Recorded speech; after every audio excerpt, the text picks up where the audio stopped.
got to tell you, Briarcliff's still looking pretty strong, but Southwest Baptist, you know, they did what they couldn't do in the first game, and that's actually get round wins on the board. Let's see if it's going to be enough to give them the momentum necessary, as Freighty's just going to push right on in. Freight's crazy.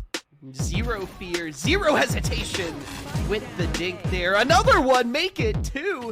He's got another smoke in his belt as well. Make it 3. Can we get a 4? Can we get a 5 with the ace coming through for Freight? Not the best situation for Cleveland State here in this 2v3. As wait, was that a... Okay, Secrets is crazy. Okay, 1 bullet, 2 skulls, all it takes. Apparently so. To put Ohio Northern at a 5-0 over Cleveland. Sephiroth Nonsense, immediate response, jump up, throw that bowling ball out, give yourself some space. Don't let Sephiroth dictate the pace of this match too much. Brawler, the percentage not in their favor at the current moment in time. Okay, so question, is the name of it really Primary Lotus, or is that just a Naruto reference? That is 100% a Naruto reference. Okay, because I know what the Primary Lotus is, but no, they don't.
Unified welcomes you to the following presentation of the Midwest Esports Conference. Here at the MEC, we partner with schools all over the Midwest to create premier gaming experiences. The most common angles that the operator plays. This is like second to only B-Long. Fight is likely having a leg shot, but they're too slow! Hariri lands a perfect headshot. Laying in the damage, showing them on out. Going into A4, look at Sake. Laying in the middle, Sake? laying in the damage. Going in revenge for their honey. No way! Way taller. Sake Wabe gets the quadra kill. That was It kind of sounds fun, so I'll give it a chance. And then we ended up playing in high school the next 2 years together. We've been playing ever since. So he kind of taught me the game. We've been playing on a team since then, and then now we're in college, so we can't play together anymore. We do love all the players, even the ones we shit talk. We love you all. We love you all. Body So- Pluto looking for the plank. Trickster waiting, maybe looking for the steal. Pluto has his engage. The scatter of the weak comes through. Watch Levi though. Levi hasn't been touched just yet, but the damage is coming through. The melt line gets melted. Jinkwall on a killing spree, and all of Ottawa goes down. Why? Those don't go in. It goes off the sidebar. Starting to come out, the flash is popped, the rolling thunder is utilized to perfection, and now it's all on Thiessen, but Thiessen just keeps on going. This fall, we are proud to bring you Valorant and Super Smash Bros. Valorant will be 8 teams, single round robin with a double elimination playoff. Smash will be 6 teams, double round robin with a 4-team single elimination playoff. Welcome to the MEC. Enjoy the show.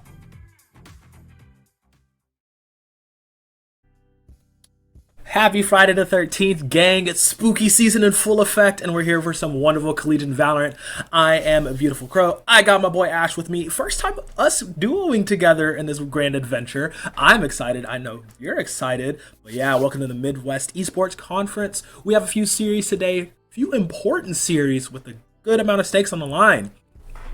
Yeah, Crow, we're going up with some awesome teams tonight. It's going to be, or this morning, excuse me, Clark versus Cleveland State fighting it out, and Briarcliff as well as Simpson going head to head. And these are some big matches that are going to shuffle around the leaderboard a lot right before we go into that double elimination main bracket. Absolutely, absolutely. A little peek at the standings here currently. As it sits before we go to today's matches. As you can see, ONU, Ohio Northern, they're still top brass, top of the class, undefeated so far going into this this day, and it's just like you see how close it is for second and third and fourth. Like the amount of ties we have in that middle of the bracket, that's, oh my goodness, gonna be insane. And for some clarification, folks, the reason that some teams go to second and third, even though they have that same series score, is going to be the round differential. So the teams on top, like for example, with second and third, it's that Clark has a couple extra rounds positive when it comes to the round differential. So that's why they're sitting on top. It's not random. We swear there's a system and a method to the madness. Oh yeah, there's a system. They say that, but you know, I don't know. Hyper might just be like, I don't like this team. Let's put them third or something. But hey, yeah, round differential coming down to it. At the end of the day, you know, like literally every round counts from here on out. And now we have this wonderful little scenario where, depending on who wins, get those final locked places before we go into, I believe it's what, round of 16? Round of 16. Well, full 8 round of 8, teams. round of 8, yeah, 8 teams, so round of 8. Round of 8. And then we'll move really fast into, you know, the quarters, semis, and eventually the grands. And the grand finals are going to be best of 3 as well. So these teams are going to be rehearsing the same way in these main bracket matches as they are for those grand finals. There's no extra maps in that series. So they got to be prepped. They got to be ready. They got to be taking each and every stage of this bracket and today's series, of course, very seriously to get into that rehearsal mode for what is going to be their grand finals. Absolutely. We're going to be going over Clark versus Cleveland State as we take a peek at those rosters, seeing who's starting on today's lineups. And this is going to be insane. Like, I really have loved watching these teams the past few weeks because both of them have they just have so much gusto when they're on. Like, when they are playing as a unit, they go absolutely crazy, especially this CU lineup for Clark University. Especially, like, you're looking at Ain, you're looking at Kang, you're looking at Zerona. They put up so many good numbers, performance after performance, and you cannot forget about Soup at all. The man is absolutely insane. Granola has played a good amount as well, but, you know, normally they will be running with Fade, and they're, you know, switching them out. So definitely getting a good look at them. But for Cleveland State, that is such a volatile lineup because if Captain Marvel, as I've been calling them this entire conference, if they are on a tear, they can carry this team to a victory. And if Lime is on perfect form, him and Marvel together make things an absolute nightmare. Absolutely, but I'm eyeballing Revy as well, and solely for the utility that they bring to the table and kind of the positioning that they're known for. I've been seeing a lot of, I wouldn't exactly call them lurks. They're still attached to the team. There's still some unity, but they're finding their solo picks here and there where you'd least expect it. So I'm excited to see if they can do that today, if they can figure it out and open up the cracks in the enemy's armor to take the sights and plant the spike. But of course, that's yet to be seen, and this is where we're going to be mounting an attack. Crow, I mean, things are going to get serious soon, but we got to go ahead and look at the map picks and bans.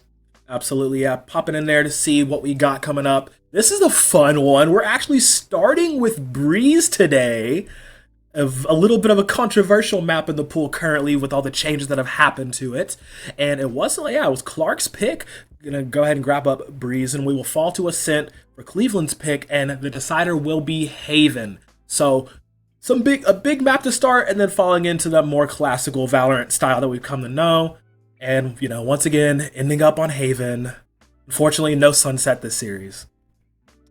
And I'm really surprised that, you know, Sunset actually wasn't banned out first. There was a universe there where Sunset could have made it into this map pool. And I am excited for the day in this tournament where we do get to see it live on stream. But for now, Breeze will definitely have to satiate me. Because it is the reworked Breeze, right? We got changes to A, we got changes to B. So there is something a little bit new, and teams are going to have to navigate accordingly. Absolutely, absolutely. And yeah, hopefully, you know, Sunset becomes a bit more common ground as time goes on. Because I actually do enjoy it a lot. I've gotten quite a few reps on it now, and like I really do like how it plays. But we are not going there today, sad to say. We are starting on Breeze. It's making me miss the summertime, I'm not going to lie. I wish my toes were still in the sand and the sun on my skin. But I'll just have to live vicariously through these players since we are into Agent Select here for game number 1. and I'm already looking at these double controller setups. What was popularized by Pearl, now out of the map pool. The legacy still lives on, Viper Harbor combo. But the other 3 agents, that's where things get difficult for people. And Reyna, which Lime is hovering, is something that's been on my mind for a while now, Crow, because that Leer can be huge to blind out operators and other pesky long angle holders.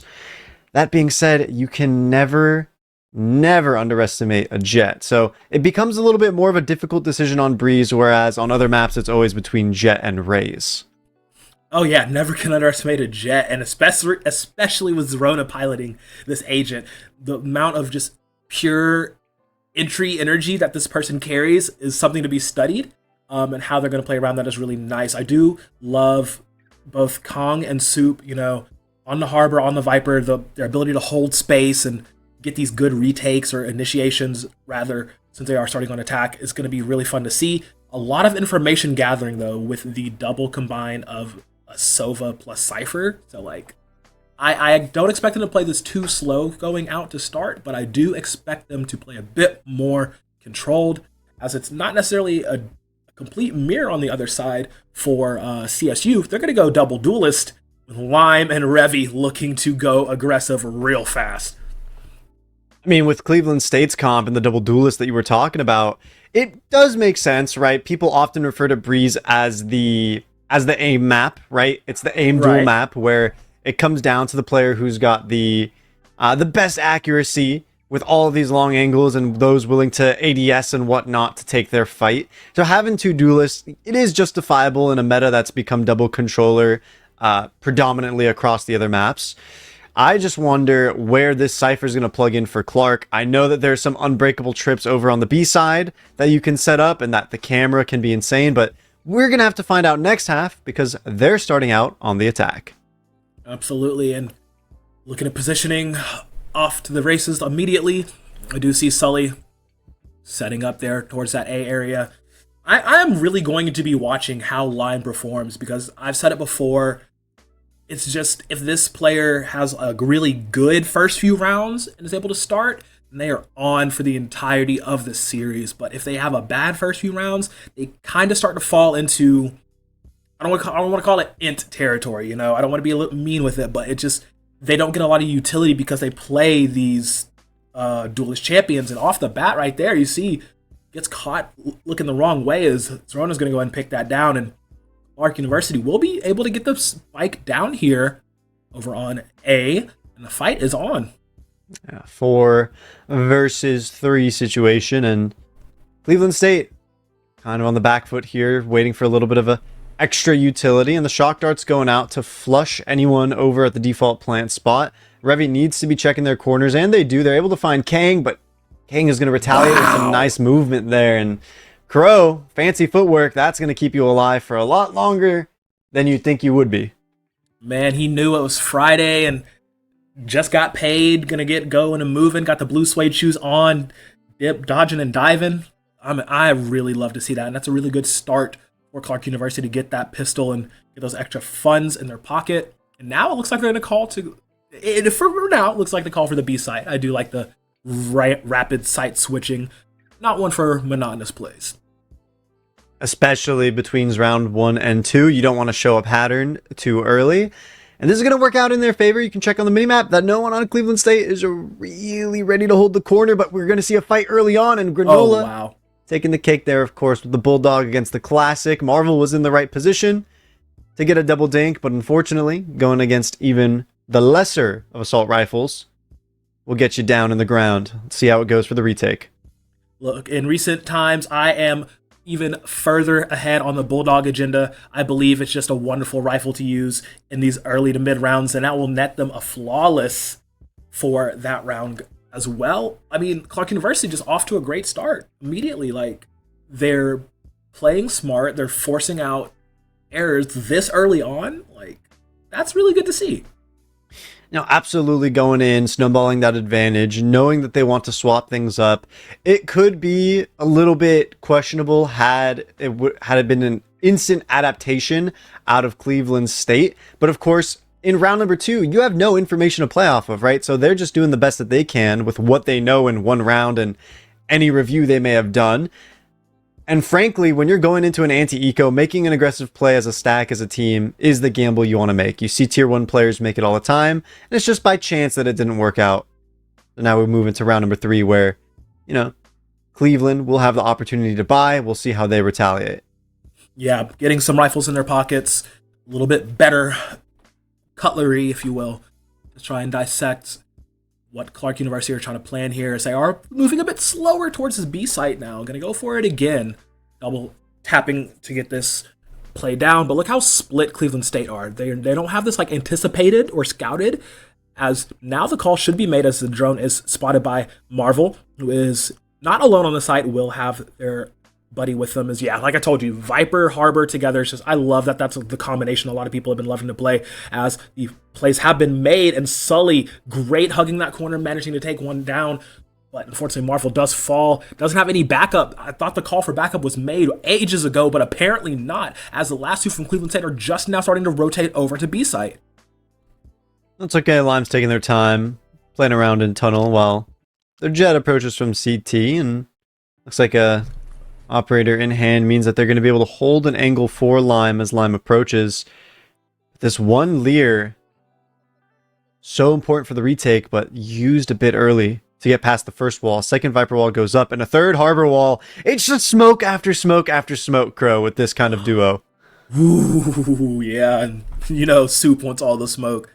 Get that nice and frothy, as just hugging that corner. I don't think Soup actually moved from that corner of B-side the entire round. He was just able to hold his ground and play around the gargoyle steps and just play around that wall. And I really think that really, really slow rotate call from Cleveland State came back to bite them there. As, I mean, we saw Revy and Lime get there, but if they were there earlier, that could have been a one round for Cleveland. And now Clark are up 3-0. They're feeling real good. Being up 3-0 is not something we see commonly, at least in general, but over the past few weeks of the MEC, the players have been absolutely changing my expectations for what is normal in Valorant, and we see Clark University just running on in, taking the Asian advantage and planting the spike in the time it takes to say Clark University. Yeah, I mean, it's that time this is the third time they've hit B-side, but this time it's even with more confidence. Every single round, for the past few rounds, they've hit them with even more confidence because they know, oh, we can just muscle on in, as Lime actually gets the angle on Granola, takes him down, and Revy and Zerona having a jet fight. Unfortunately, Zerona comes out on top for Clark University, and Soup with a 3K coming up huge. Gonna close this one out, as they just have a stranglehold over Cleveland here in these early stages, and doesn't look like Cleveland are adapting very well to these, you know, hard pushes, these rapid attacks. In Cleveland State, got to go through that playbook and find something that sticks.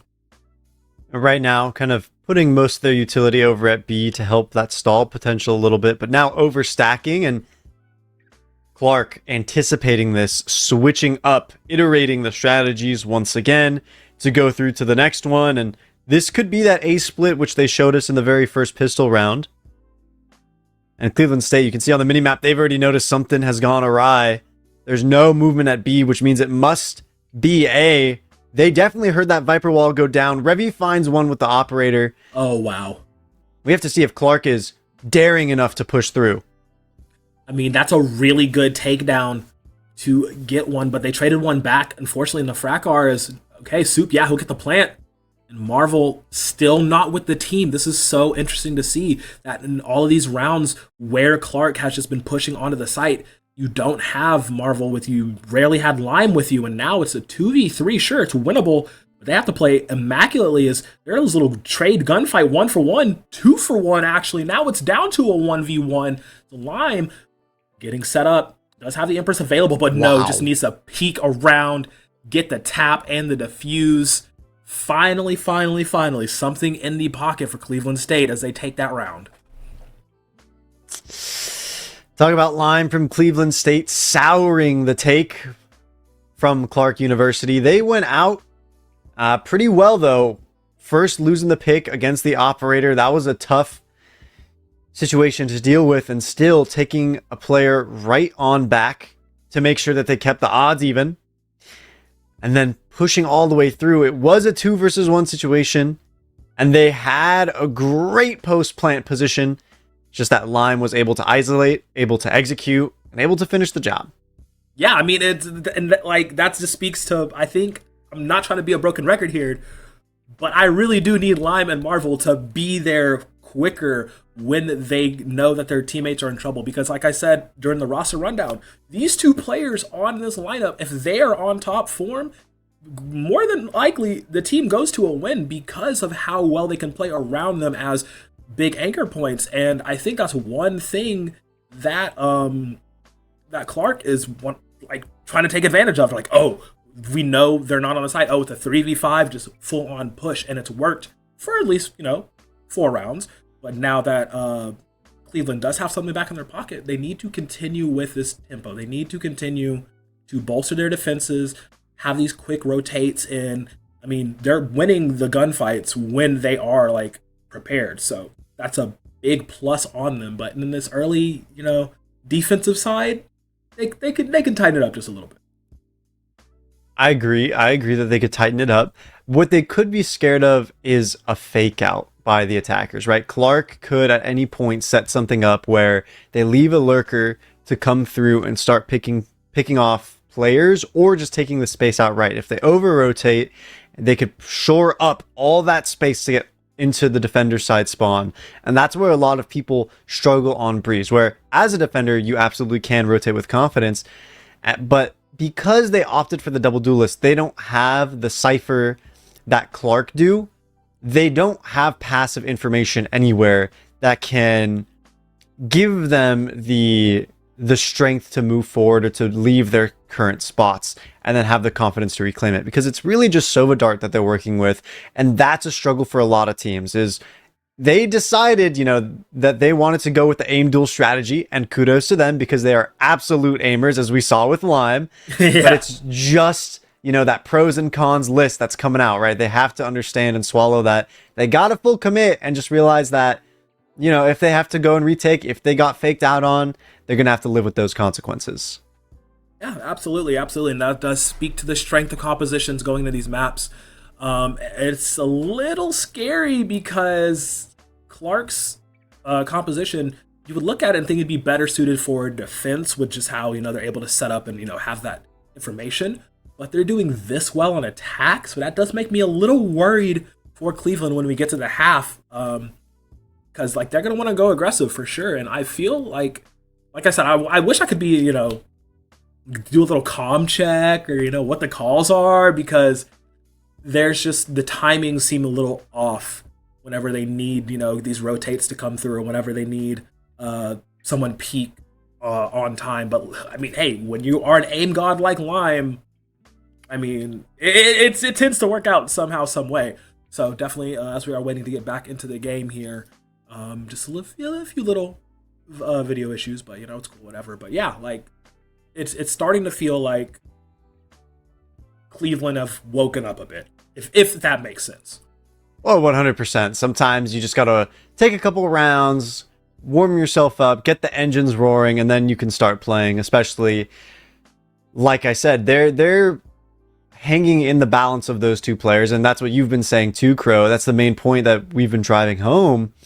The problem is when on a map as large as Breeze, you can't find the fights that you want to find. And that's where we're kind of coming down to, is there's a game of hide and go seek, and Breeze, which is, correct me if I'm wrong, but I think the largest map so far now. It is, yeah. Still the biggest, yeah.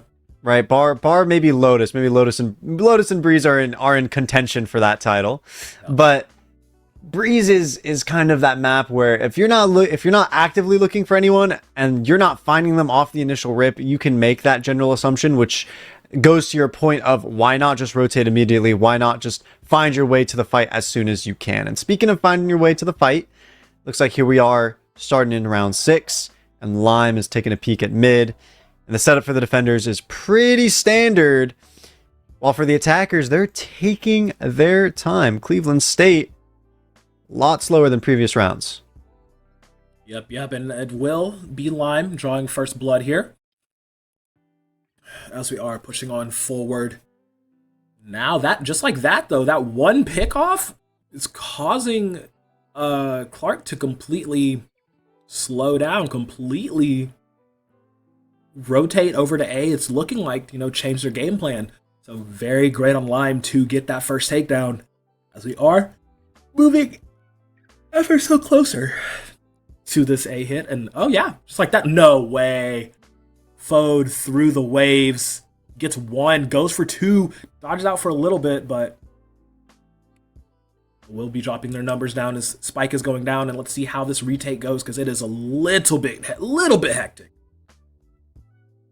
And now it's a lone Granola operating that Cypher here in the post plant. 1 versus 3 scenario, and they don't really got lineups to play with. They're not Killjoy, unfortunately. So let's see what this Spy can do. Maybe at least get 1 or 2. And they're just going to opt to save, playing it super safe, but Marvel is not going to let that happen. Yeah, and he says hunt him down. He says get rid of him. It's over. Take him down. But yeah, they will go ahead and grab that round back. So now, 2 in the pocket of Cleveland. So, cleaner play. But you saw how important it was, right? To get that one pick, completely shift the tempo and game plan of what Clark wanted to do, and it worked out better for them. And you don't have to call for backup when the entire team just rotates together, I guess. Yeah, absolutely. It's kind of a strength in numbers, right? Finding that concept right now. Kind of playing defense like you would attack. And here we see Marvel trying to swing, but Soup with the spray down. Oh, wow. Landing the double dink. 3? Oh, man. Okay, Soup cooking on all cylinders. Unfortunately, will fall after he gets 3, though, so that's really good. Or, I'm sorry, no. Players mixed up. 2 harbors in front of me. Yeah, Sully. Yeah, 2 harbors in front of me. Man, it happens. But this is a scary situation if you are CSU, because I would not want to walk in there. He's like, oh yeah, I got the op and the knives out. But Revy is chilling, and I do not blame them. Yeah, taking their time. They know that this is with 2 rifles left in their pocket, the sniper and the assault rifle. They can just relax, let this one go. It's not too big of an issue. They're building their way up to the ult orbs for the rest of the team. So it is what it is. They're going to let this one slide for now. What I would like to see, though, is a little bit more mid control out of Cleveland State. Clark is doing a great job of changing up their tempo, and it feels like Cleveland are suffering for it because they're kind of giving up the center portion of the map. Maybe sending a dart down mid to be able to walk up into the new cubby by pillar. That would be something that they could look into. Set up a crossfire with someone playing A doors. That could be a done deal for them for pretty much the rest of the half. If they discover that option, I'm sure it'll work wonders for him. For now, though, again, back to the standard. Fode, no one to walk down with them, but starting with that dart in a different spot. So at least we're changing up the angles of where that info is being launched. Yep, and okay, Fode off the bat, gonna go ahead and let the Hunter's Fury rip, and Marvel takes down Zerona, started off, and with the assist, Marvel's gonna clean up 2. Taking out Soup is big here. There's been a power player for this lineup, and now with him off the board, actually able to make things happen here. Granola still gonna go for the plant, as it's a 3v3. Ultimates galore, as, oh yeah, they're gonna call it the Cypher ultimate, and use their Hunter's Fury as well. Oh my goodness, they're really trying to make it work, as we do see Lime going aggressive here. Gets 1. He wants to win this by himself here. No, we'll have backup. As Fode's going to take it out. And off the back of an amazing double combo from Fode's Hunter's Fury and Marvel playing on Viper. That's another round swinging the momentum in the way of Cleveland State. Cleveland swinging things slowly but surely. A lot more patient. It's almost like they can hear you right now, Crow, adapting to exactly what you say. Are you coaching them in the background, man?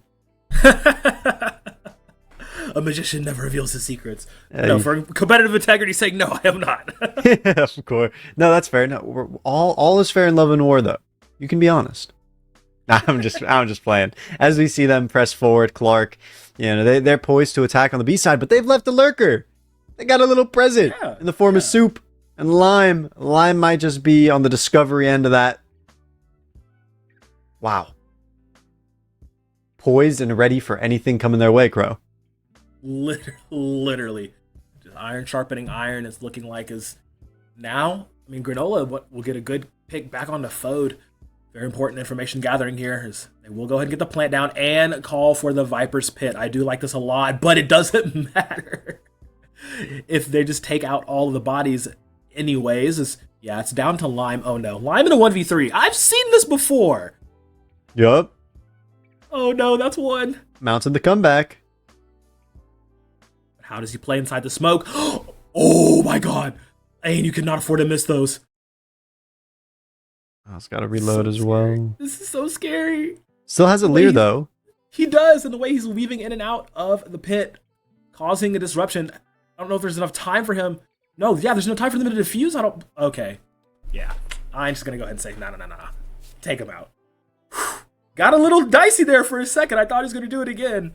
But Ein will say, stop it, sit him down, and bring another victory back over to Clark. I mean, I saw the vision, the potential was there, but I think Lime tried to make it a bit too fancy. Yeah. Out in those final phases, right? At a certain point, you just got to commit. You're in the 1v2. Either you're going to save or you're going to get, how would you say, aggressive with it. You got to go in with the confidence, and not to say that they're not a confident player. Just could have done a little bit more for the swings. And now we see the tempo constantly shifting for Clark, and kudos to them for being able to consistently provide this shift. It throws a lot of teams for a loop, and it's been working for them. These first bloods have been coming out left and right in their favor. Oh, man. Oh, Fode, you can't be affording to miss with that, baby. And we'll get dropped immediately for his transgressions. I think we're watching a tennis match somehow because of how much momentum shifting back and forth between these two teams recently. But now it is all on Clark University. They have pushed the envelope once again and set it to a 2v4. Ooh. Whoa! Marvel with the flick of the wrist. The new sheriff in town. His best Chuck Norris impression is Sully trying to get something going, but unfortunately not going to happen here. Yeah, it was a rough ask of the captain himself, but it was pretty. Definitely a back and forth. Then I got to ask you the question, Crow. Which one's Nadal and which one's Federer if we're talking about tennis? Okay. Numbers would say Clark would beat Federer right now. That's fair. But they're throwing a lot of curveballs. They're coming in with the spin and the left and the right. So stylistically, we can make an argument. Yeah. That's fair. I mean, Federer's retired now though, so we don't know how he's performing. He's got the old man buff. Respect to the GOAT. Yeah, old man buff playing at the country club with his friends. It's like, I miss competing. It's like, nah. You gotta stop that. Can you imagine that being the world's best, and now you go to the boomer country club, you're playing with 60-year-olds? Right, like, it's like when you're better than your friends at Smash, but like you want to go back and play competitively. Yeah, I get it. Amen to that. And we see Revy getting picked off once more. This strategy is so effective, even the controllers can get first bloods. They are cooking with some hot oil right now for sure. I mean, it was a pickoff from both sides. Now it's really up to... I want to put it on, Lime and Marvel both with their ultimates available is, from downrange and mid. We talked about the lack of mid control and mid play this game, and I mean, hey, somebody's making it work. If Soup actually gets a 1v1 against Lime, that stops a very big potential comeback in the swing of things, because Spike has not been planted. It looks like they're playing for E-Limbs right now, as it's just look at the state of the map right now. Most of Clark is still back towards that spawn area, looking towards to wrap to A though, just as Marvel had left.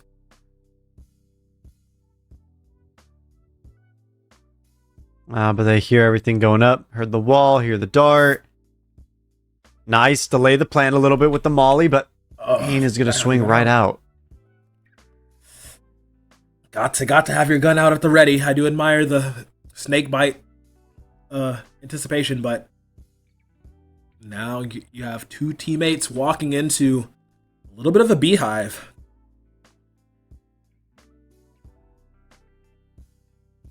Oh. What? Fode with the flick, getting that one very well managed. Shock darts are coming out. Now this is just amazing. Yeah, it just turns winnable as both sides will get it, their man and their mark and the defuse off a very, very patient play that worked in their favor this time around.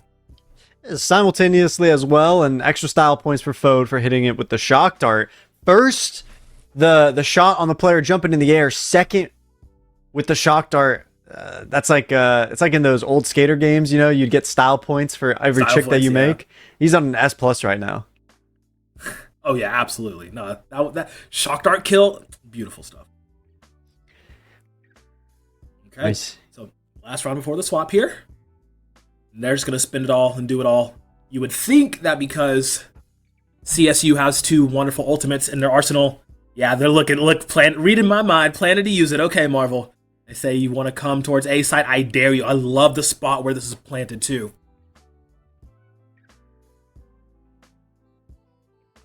Oh, here we go. The Reckoning out. That's going to get rid of Marvel pretty fast. No need for Clark to worry about defenders upon the entry. You got to take their time, and they have yet to start respecting Fode's shock darts, which is They really have. crazy to me because he's done those every round. Okay.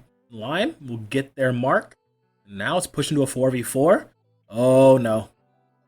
Looking pretty scary here. Empress has been popped. He's ready to fight it out. Unfortunately, not going to land the shots necessary as now it's turning messy real fast. Sully has an opportunity to make this work if he does get these marks here. Kang takes out Fode in another 1v1, gets his revenge for last round, sends his regards, and that will actually be Clark University taking us to 8 at the side switch.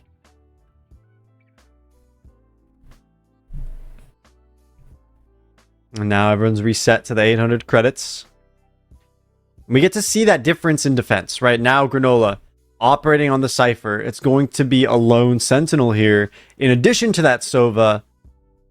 Whereas, you know, we saw Cleveland State kind of working it out with the double duelist.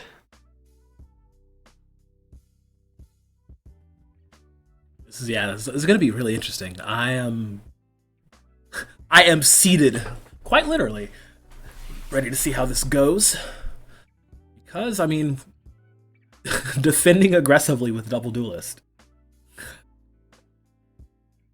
Okay. Now they're just going straight for it. Okay, this is going to be a good old melee. No, Lime doing some parkour movements. Gonna go ahead and take down Granola. Ain with these shock darts. All right, showing Fode he can do it as well. Zerona will pop one though, and now it's down to a 2v2. Last two members, usual suspects you would think, but now it is just down to one. Hop, skip, jump, tries to go for one, has to watch his back, unfortunately cannot, as that's Big Ein coming in with 3 to end the pistol. Another round going the way of Clark University. First time on the fence, they're still playing it like it's attack. And I like that. I like the recognition to retake B, because B is much easier to take than it is to hold with the way that they've changed things around. Sure, you have a couple of up-down angles, but it's just not the same. Yeah, definitely better suited for aggressive tactics. And I mean, you saw try to play some fancy footwork and some parkour movements, but it just was not enough here. Now, this isn't too far down of a stat line for CSU to bring back. Just gotta win, 5 in a row, tie it up, and then push it double digits. It's looking like Clark University want to be the first to get there. As Lime though will get Granola. This budget buys, the small SMG is doing a lot of work here early on. See if they can keep it up as Marvel holding it down as the push on the B keeps going forward. There's also a slow wrap coming around elbow to peel the numbers off of the defenders. And that's going to be quick work made of this retake. Woof. Absolutely wonderful stuff there. Gonna go ahead and get that back in their favor. Love that for CSU. Now, I mean, they took the chance, you know, buy some smaller cost guns, even though they lost the pistol. And it worked out in their favor. Now, coming into this next round, they have rifles. They have actual rifles. Well, a few of them do, at least. This is a B stack by Clark University. They're going to leave a lone Viper on A. That might just be a bit of a tough situation. As the dart comes through, maybe a call for a rotate. But no movement yet from the B players, maybe from just one. But already Lime has cracked open the A site, and Revy's the one going for the plant. Got to build up for those knives early. But still hiding behind the wall, not opting to push up to yellow or to stairs. Trying to maintain this diagonal, but it is a bit of an awkward spot. A lot of teams struggle with holding this, so we'll see whether or not they can keep the fort steady. What happened? We blinked and missed it. Just double bodies dropping left, right, and center. Puts it down to a 2v3. I mean, Clark University a little worse off for wear. It is down to Zerona and Granola to make things happen, but they're so low. Okay, Zerona will actually get one before he falls. That does make Granola's job a little bit easier, but not easy enough. Marvel going to clinch that up, and that's 2 back for CSU. And look, I said, hey, you just gotta win 5, you know, beat them to double digits, and it's starting to get that way. Moving slowly but surely, and Lime already set up for the Empress. And that means we can take some aggressive plays here and there, but I'm looking at the big stick right now in the hands of the defenders. Clark University just got to hold that tight spot, which is exactly what they're up to.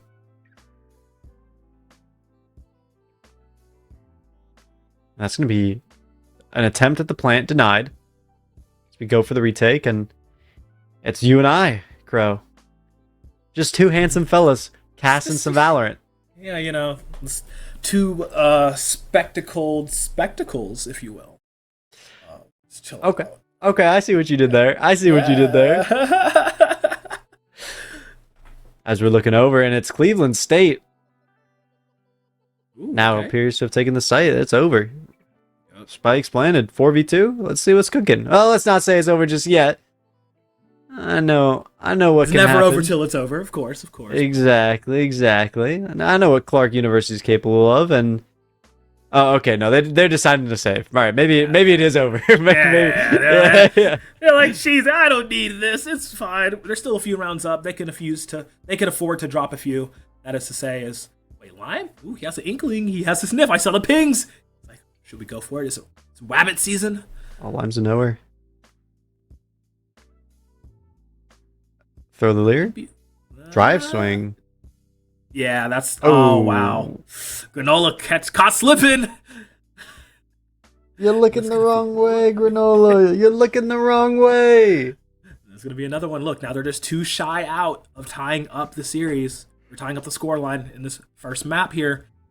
And, I mean, we did say this composition was a little harder to make work on a defensive side, and that would come alive once the side switch happened, and we're very much seeing the results of that. Having that double duelist just jumping in, being able to, you know, get onto the site immediately, cause a ruckus, but also the amount of control that they are allowed to have, you know, with the Viper and the Harbor is just really nice, you know, security, insurance, if you will, to have that with the team, and it's working so much in their favor at the moment. Let's see if they can keep pushing it all the way, because I mean, I love that Sully's been having a wonderful game. It's definitely showing. Yeah, but we gotta watch these buttons being pushed. Going for the update drivers.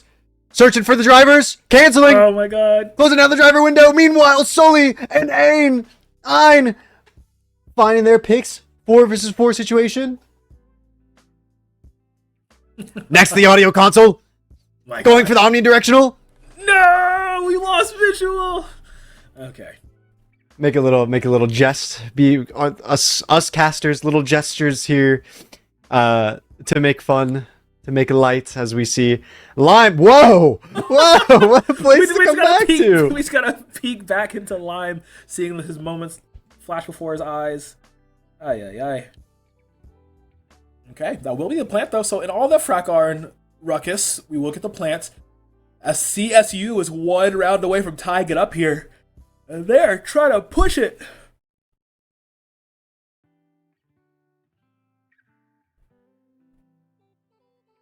Okay.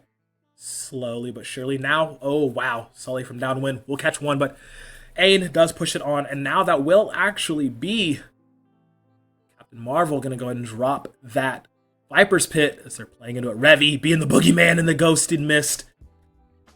Gets onto one and does a little bit of free fire afterwards. Down to just Soup, who we know he's really good on his shots, but it has to be picture perfect to make this work. Oh, there's just no time. Okay, never mind. 9-9. Things have been caught up, tied up, nice and even. This is a map 1 worth fighting for, so it seems for both teams. Set the tempo for the series, and Cleveland Slate, they know that they want to keep this for themselves. Breeze is one of those maps that it strikes fear into your opponent. You win Breeze, you win an unfamiliar map, you win the non quote unquote meta map pick, and you're looking good for the rest of the series. That's kind of what it is when you put Breeze or Sunset into the pool, right? That's what you're looking at. You know, when teams win or lose on like Bind, Ascend, Haven, those are maps that have been around for a while. No one's really minding those. Yeah, it's the here and now. I love the timing of, both of those frags just going out just immediately. It's like, oh yeah, it's even, and they're dead, but it's still even. This is Revy wanted to get. Oh, all right, yeah, I was gonna say he wanted to get us going, but it looks like Zerone is the one getting all things going. Able to get 3 before he falls, but it's actually going to be Clark University going to be the first to double digits here. Is Granola coming up clutch at the end of that. 10-9 here. A lot closer. If we said it was going to be close because in the standings, these two teams, very similar the way they want to play things. Now they're all matched up against each other in this all-important fight for second place for certain squads. They're giving us quite the show.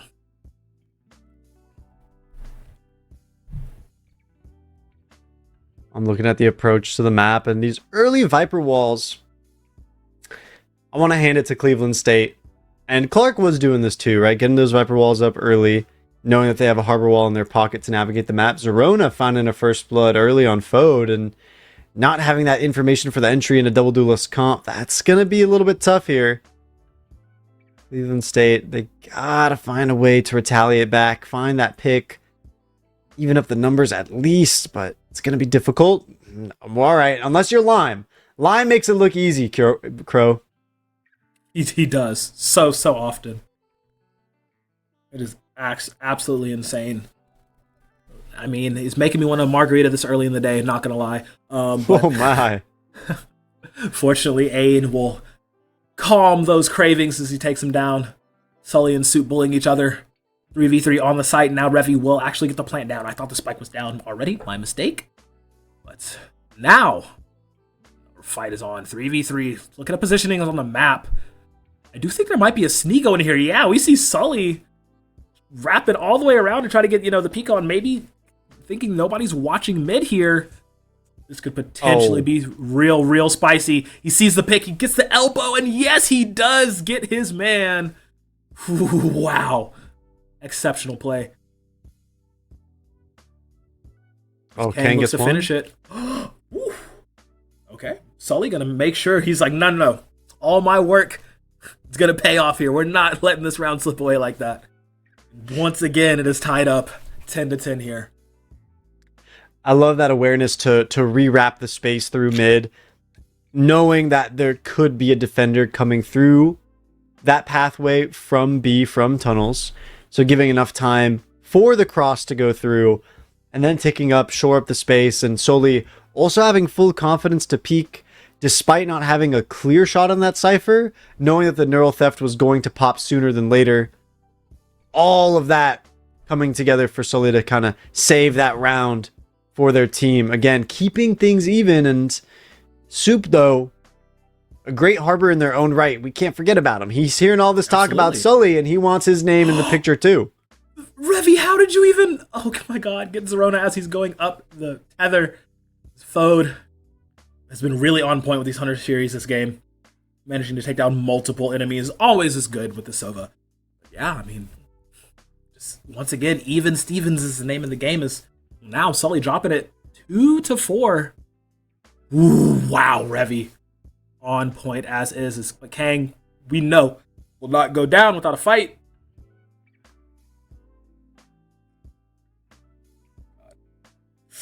Nice stall. Yeah, they gotta stall him.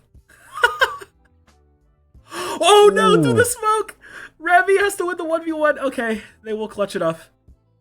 They're getting my heart rate up with these very close end rounds here. Ash, like, they're playing a little spicy. As a timeout will be called. Yeah, I need a little simmer down myself. Oh, 100%. I mean, I think I've watched every single player break through a 2v1 or a 1vx multiple times throughout this map. It is crazy the way they're able to break it through. And that's not to say that these 1v2s are being played incorrectly. Like, sure, minor mistakes here and there. We're all human. But for the most part, the post planners are trying to stall for time. They are throwing out all that utility. They're playing it as you would in the textbook. Or some random piece of utility, and that's the deal breaker for the 2v1, turning it into a 1v1. Right, and you're just like, wait a minute, that shouldn't be possible. The fact that they do it round after round, you're like, all right, give it to them as we are sitting here. So, with this round, Cleveland State looking to go to map point here, rather. Clark University, who had a really, really strong first half, are now feeling the might of Cleveland State when they're online and ready. When they're operating as those Exodia pieces.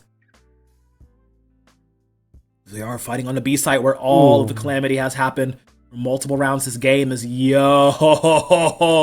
blink and you'll miss it. The CSU squad disappearing into thin air off of the back of Ein Rocket doing his best Chuck Norris cosplay. Walker Texas Ranger with the sheriff, whipping it out. It's gotta burn.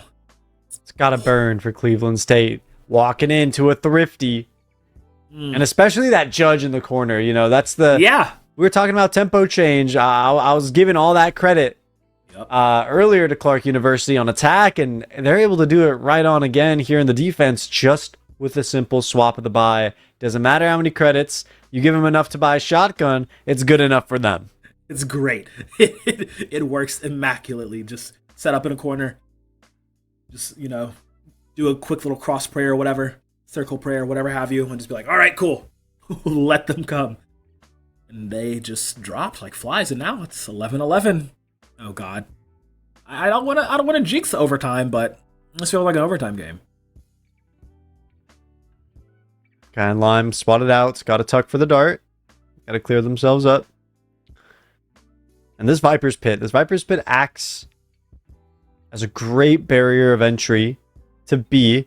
Solely lurking in it alone is a little risky. And by little, I mean very. But hey, they make magic happen.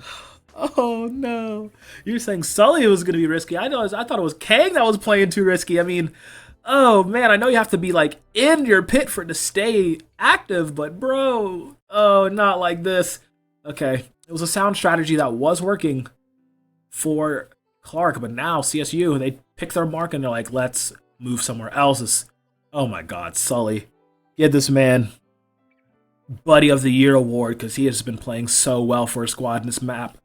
They're looking to push it to map point onto the A side, going to go and get that planted. First one's in, last one's out, looking to be the way. Zerona will now drop it to a 3v3. Sully and Lime still alive here. Yep. So another pick down. Feeling it. See how this one ends. Quite the dangerous situation is... Okay, Aiden will swing. Take out Revy. 2v2. Don't hold your breath. You might just miss it as Lime's going to get it. A looking to defuse. You can get it to half here. Oh, pros don't fake though. What are you doing? Oh Wow. no, he kept his gun out. It would have been square. But Lime saving the day. Putting it on map point here for CSU. This is such a great comeback. Oh my god. What a risk. What a gamble to leap through the air there. Cold and calculated to pull away the crosshair placement, to kind of mess with Ein there. Not let anything go through. And because once those first few bullets go out, Crow, it's pretty much game over if you don't find that headshot in a game of Valorant. And that's Lime demonstrating exactly that masterclass in the most extravagant of ways. Lime and Sully have just been doing so well. And of course, my curse comes true when I compliment somebody, they just immediately die after. Zerona took it personally, apparently. Yeah. Just saving that round does... I mean, Sully put in a lot of work, and Lime cleaning it up and finishing it off was really nice. Putting them out onto map point here. Looking to go up 1-0 in the series. Now, how do they get it? How do they push it over the finish line and prevent overtime situation from happening? Fode going to gather as much info as he can before they decide to make a strike. That's another pick in the favor of Clark University. And all they have to do is hold. And here it is, that unbreakable. You have to get caught. Oh no. That's some risky business. Here's Fode. They found one in the mid, holding the center of the map. I like this play. But now they don't know what's going on with the site splits, right? Someone has rotated over to B for a 3-1 stack. Cleveland State needs to still figure that out. They have no idea what could potentially be going on. Running in. Not blind as the dart has gone out, but no scan. Still, that's just enough for Marvel to find the pick. This is evening out, and the Viper's pit is ready to be deployed. Yo, 10 seconds left in the round, and they managed to get the pick onto the person holding onto the A site. Yeah, this Viper's pit. And Marvel. Oh, no way! Kang spots his other through the smoke, uses the force, sends the bullet, lets it fly, and what looked like a save situation to give Fode and CSU the win on map number 1 now looks like it's going to be taken advantage of. They're getting closer. They're closing in on him, and Kang sends it with 3. That's the defuse. Ash, my boy. What did I say a few rounds earlier? This game feels like an OT game. That is insane levels of blasphemy throughout that. That is the round of all time, Crow. Crazy stuff coming out there.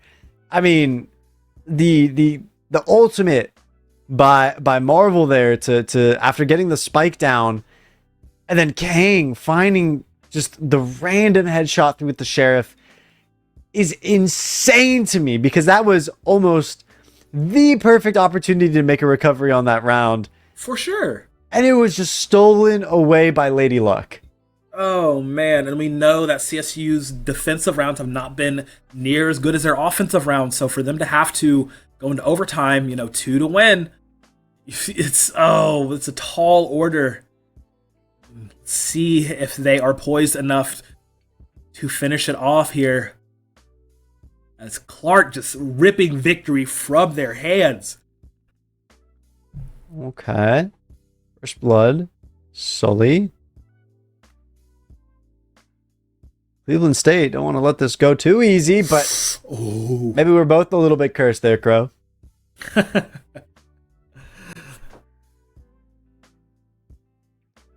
Mid control. This is good. Fight to break out both on the A side and in mid. It's Sully who finds one. Ein to another.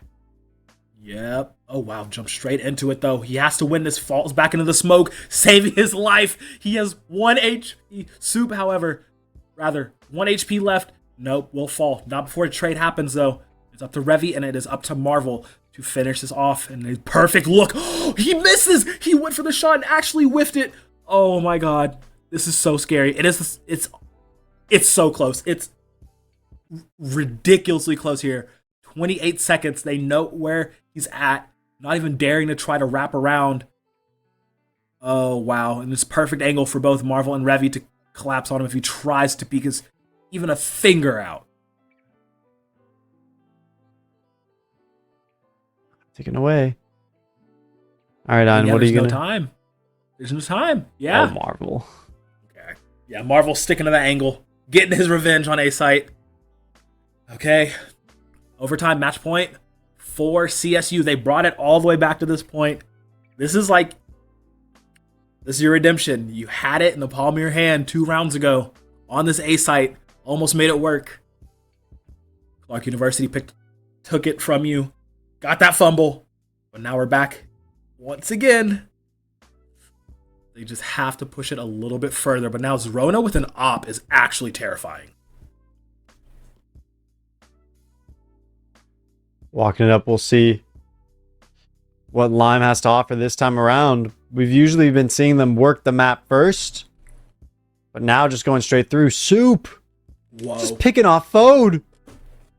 This is insane, the amount of sprays through smokes that we've been watching, Crow. Yeah, it's been happening all map long. They're just praying to the gods that it works, but Zerona! I told you, him with an op is a scary prospect, and he's showing exactly why. Taking out one of the key members that they need to keep this going is they will trade, though. Sully actually got him, and it's down to Sully, but no. Granola, great with 2. Gonna keep this overtime going because they're gonna get all the kills and then defuse. Okay, here we go. Strap it in, Ash, because apparently we're sitting a long time for this one. Definitely time to buckle up. We're here for the long run. This is gonna be a marathon. Yeah, and it's only map 1.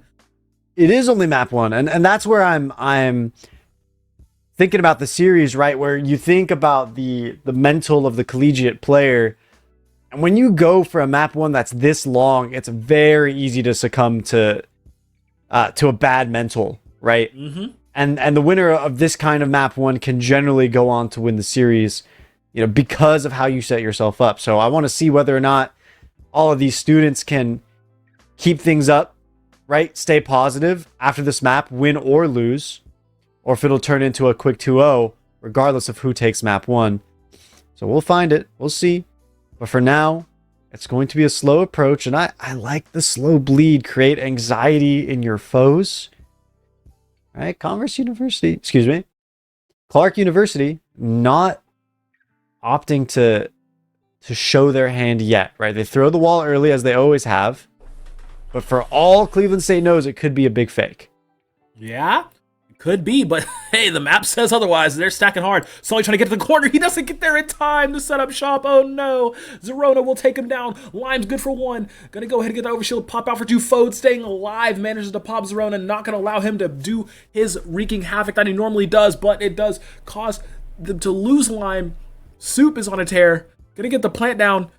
And once again, harkening back to the earlier rounds of the map, Marvel is not there with the rest of his team to stop this assault. And now it's up to him and Revy to push it to another round, potentially for overtime, or this is going to be Clark University taking map number 1, as Marvel does stick to it.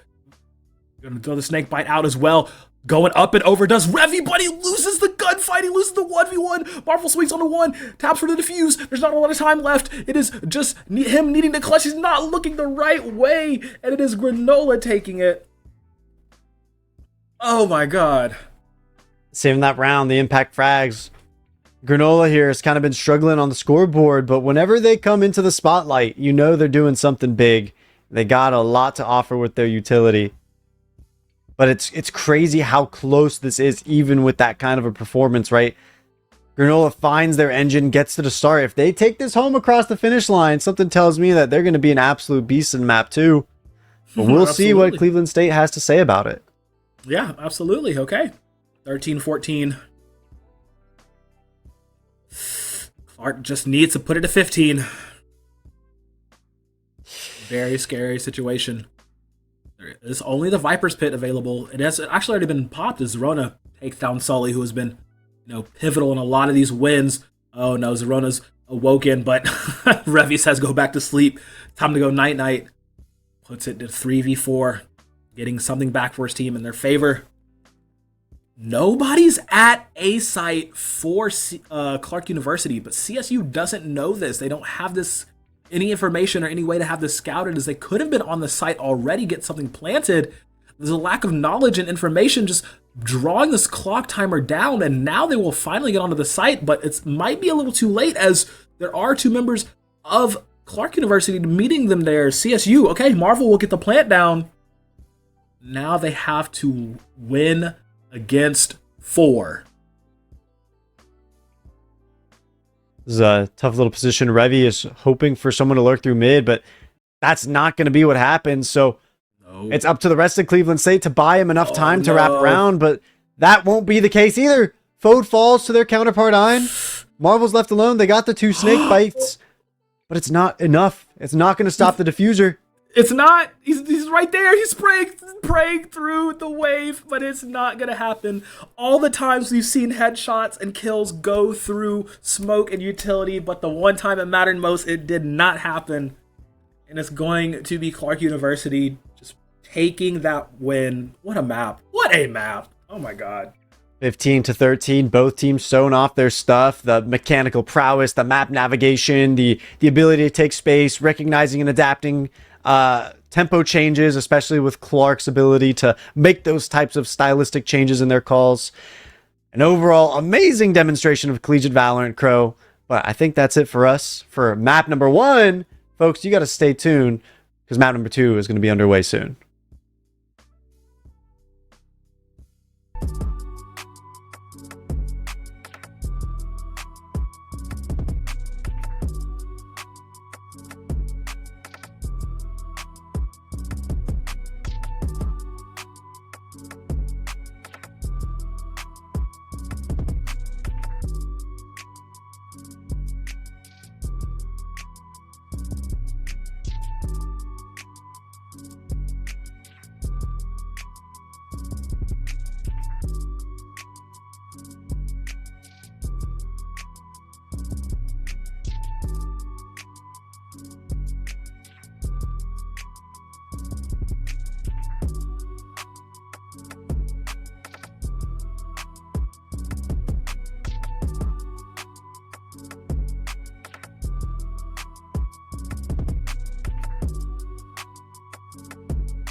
I got to tell you, Briarcliff's still looking pretty strong, but Southwest Baptist, they did what they couldn't do in the first game, and that's actually get round wins on the board. Let's see if it's going to be enough to give them the momentum necessary, as Freighty's just going to push right on in. Great's crazy.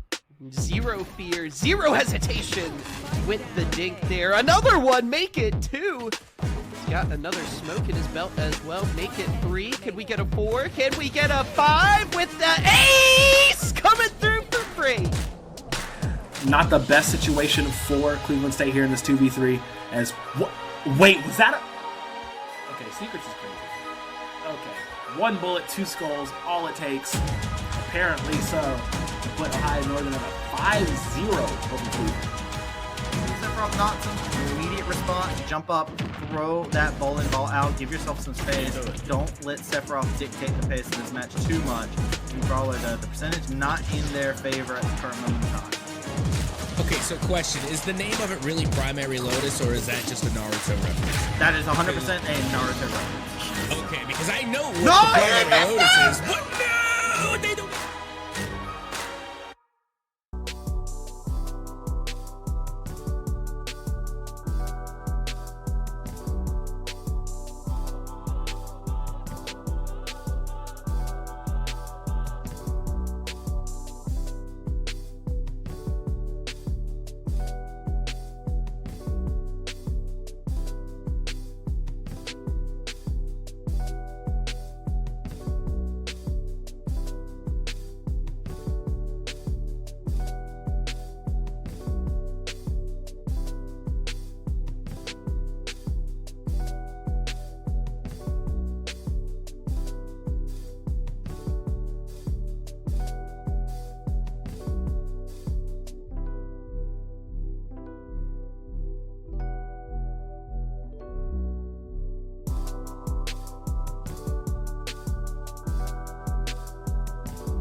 we're back.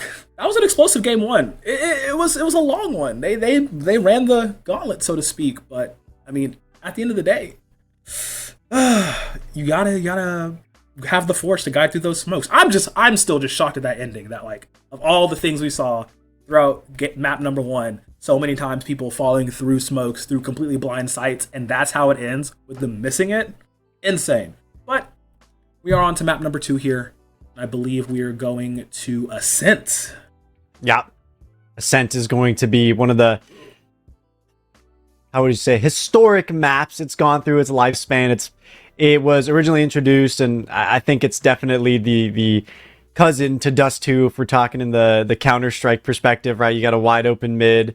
You have the catwalk that leads over to the A side. I think, though, what's interesting about Ascent that's come around is it's started to lean heavily into the defender side. There's been a formula that's come about with the Jet, KO, Sova, Killjoy, Omen that has kind of been unbreakable. And teams have been using it to create aggression on the defensive side, opportunities to attack while they're supposed to be holding. And that just changes up the numbers in their favor. They're able to close out rounds, and it's gone upwards of 54% in favors of the defenders. Right. And I'm scratching my head here because I'm like, so we saw how in map number 1, yes, because it was Breeze, a little bit different, all the changes and whatnot. So we are going into agent selection, looking at the compositions. We saw that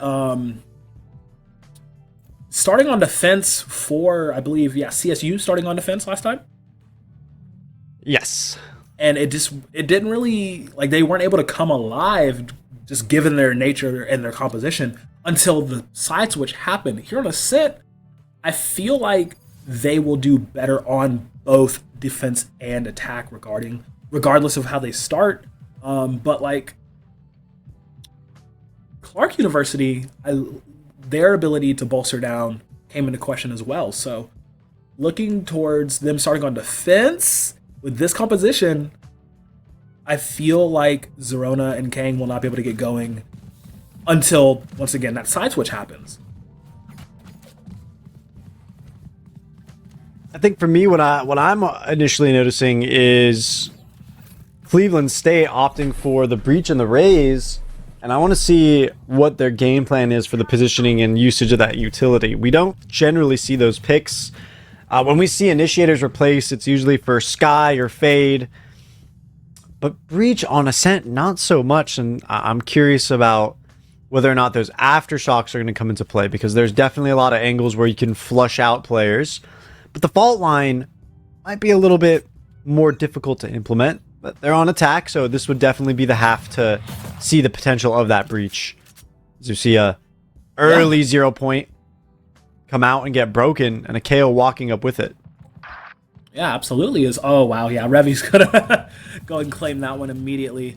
Okay, looks like the push on the A. Lime is... Oh, no. No way. Lime could not get away with this.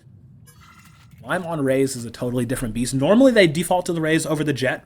And a lot of the other maps that have been played so far in the conference, but I love them on this Raze pick. As A-Site looks to be the name of the game here in this pistol round.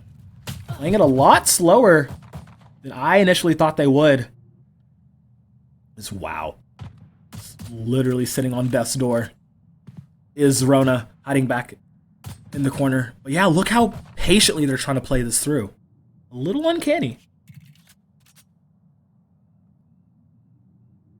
Some dangerous positioning by Marvel. Could easily line up the Sova in front of them. They're taking their time.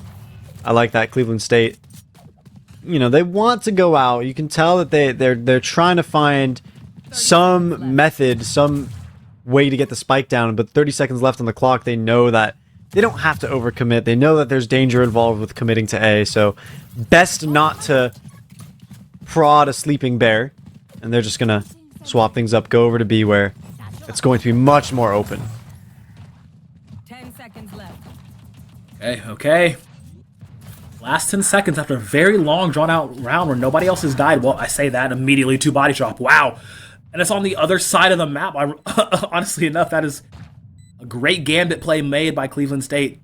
Now they're forcing the remaining 2 Clark members to run over here. As Zerona will get one.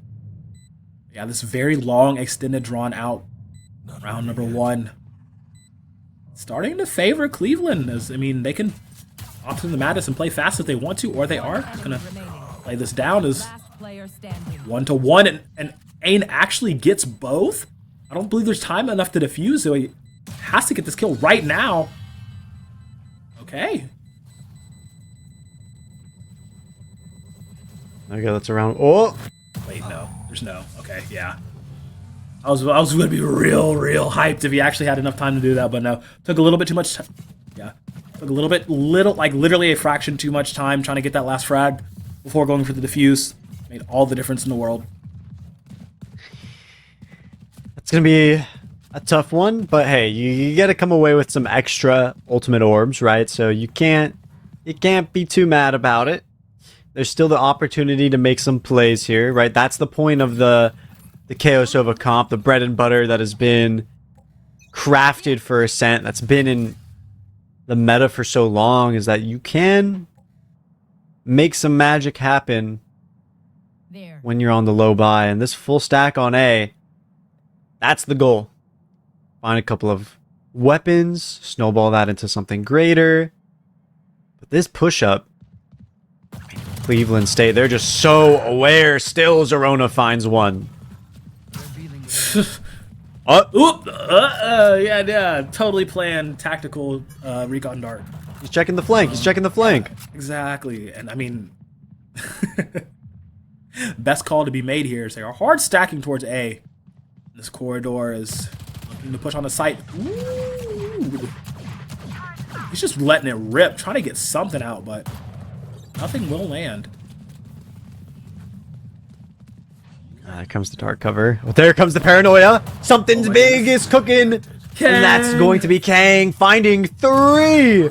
We was Kangs! Oh my goodness. Winning it for the team. Man, it's literally like the way these past 2 rounds have been. It's like a build, and then just a massive explosion at the end of the round. Both times happening now. So this is going to be a nice old wrist thrifty going out for Clark University. Woo-wee. There's that kind of patience that you need out of Clark. And Cleveland State, there was an opportunity for them, and it just wasn't taken. I feel like they wait a little bit longer for the fault line out of Revy, or get them in a nice position for that flush. And they'll be perfectly fine. The aftershock would have been so good for clearing up hell, would have forced Kang to reposition, and it would have been a free site take otherwise. But Cleveland State kind of going a little bit too early, not waiting for the second round of utility to come back after taking AMA control, and they're learning the lessons of why patience is a virtue, as now in round 3, Clark University is taking full advantage of the extra economy they've created from turning the tide. Okay. Clark University playing, like I said, they're playing a little bit differently. And then they want to wait. What? Zerona? Okay. That was these blind shots. I just don't. Ash, I'm gonna need to check their PCs, because that's kind of crazy how magnetic some of these shots be getting. As oh no, they're on the run. They're on the run. Zerona, no. Hunts them down and guns them down. Another great round from Clark University. You can't turn your back on your opponent, especially when you're making noise running away.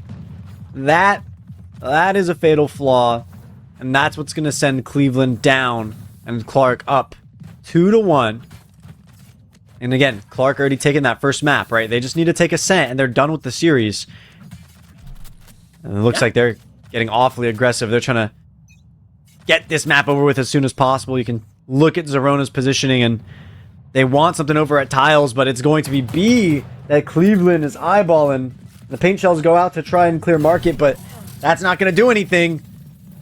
And nor will they be able to get the door. Yeah, absolutely is Granola. Grabs it with the Guardian.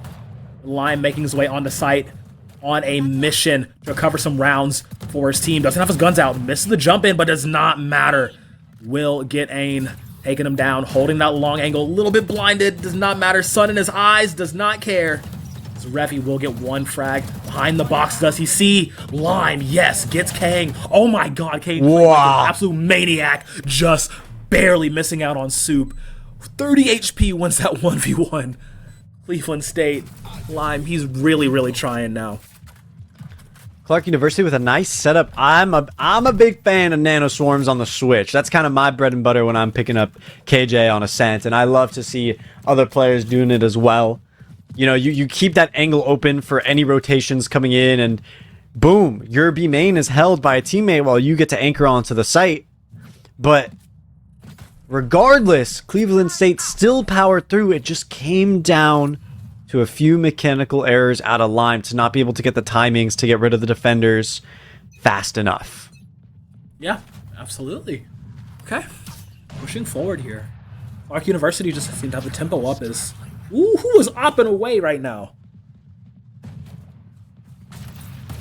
Going out some warning shots, if you will. Lime will get spotted over here by B on the gates, and now has to run back towards mid, regroup with the team. Giving up all that space that they earned. Meanwhile, Aina's moved up to B main, and Owl drone through, trying to make something happen with this movement, but the crosshair placement is sturdy as Ain goes for 4, and Soup is not going to let him get that ace. But hey, they will get a round win. That's going to be 4-1, and this momentum is swinging heavy in Clark's favor, Crow. Yeah, it's very much swinging over there. Look, yeah, Zrona with the op already here this early on. They're investing heavily into that. And it's just, they see, like, I had questions about it in Agent Select. I'm like, okay, I was expecting them to not really turn on until a side switch happens, but they are showing that their teeth are bared and their claws are out. They're fighting for this map number 2. They do not want the risk of an overtime situation like map number 1. Is that dark cover over in mid, taking mid control in the early fault line to make sure that the defenders can't push up into B main and get the timing into the off angle. So a lot of little pieces of utility here and there that Cleveland State is using to ensure they can maintain the neutral space. And that's good out of them. They just got to make good on their executes, which committing the lockdown, trying to cause a fake so that they can go A. You can check it on the minimap. But Clark University are not convinced. Oh, Sully has to stick this angle. Okay, Fode, get a little bit of information there. Lime jumping in. Does not have the gun. Oh my god, does not have his gun out. Doesn't matter. Calls where the port's gonna be. Big brain plays here. Lime making it work. Has to survive one more shot. Does. Fancy footwork. I told you the maneuverability of this man on this agent is absolutely insane. But he has to carry it over to convert into results here. Convinced or not, Cleveland State was still able to pick off 2 from Clark University. Oh my god! And now a few more with Marvel and the showstopper out of Lime.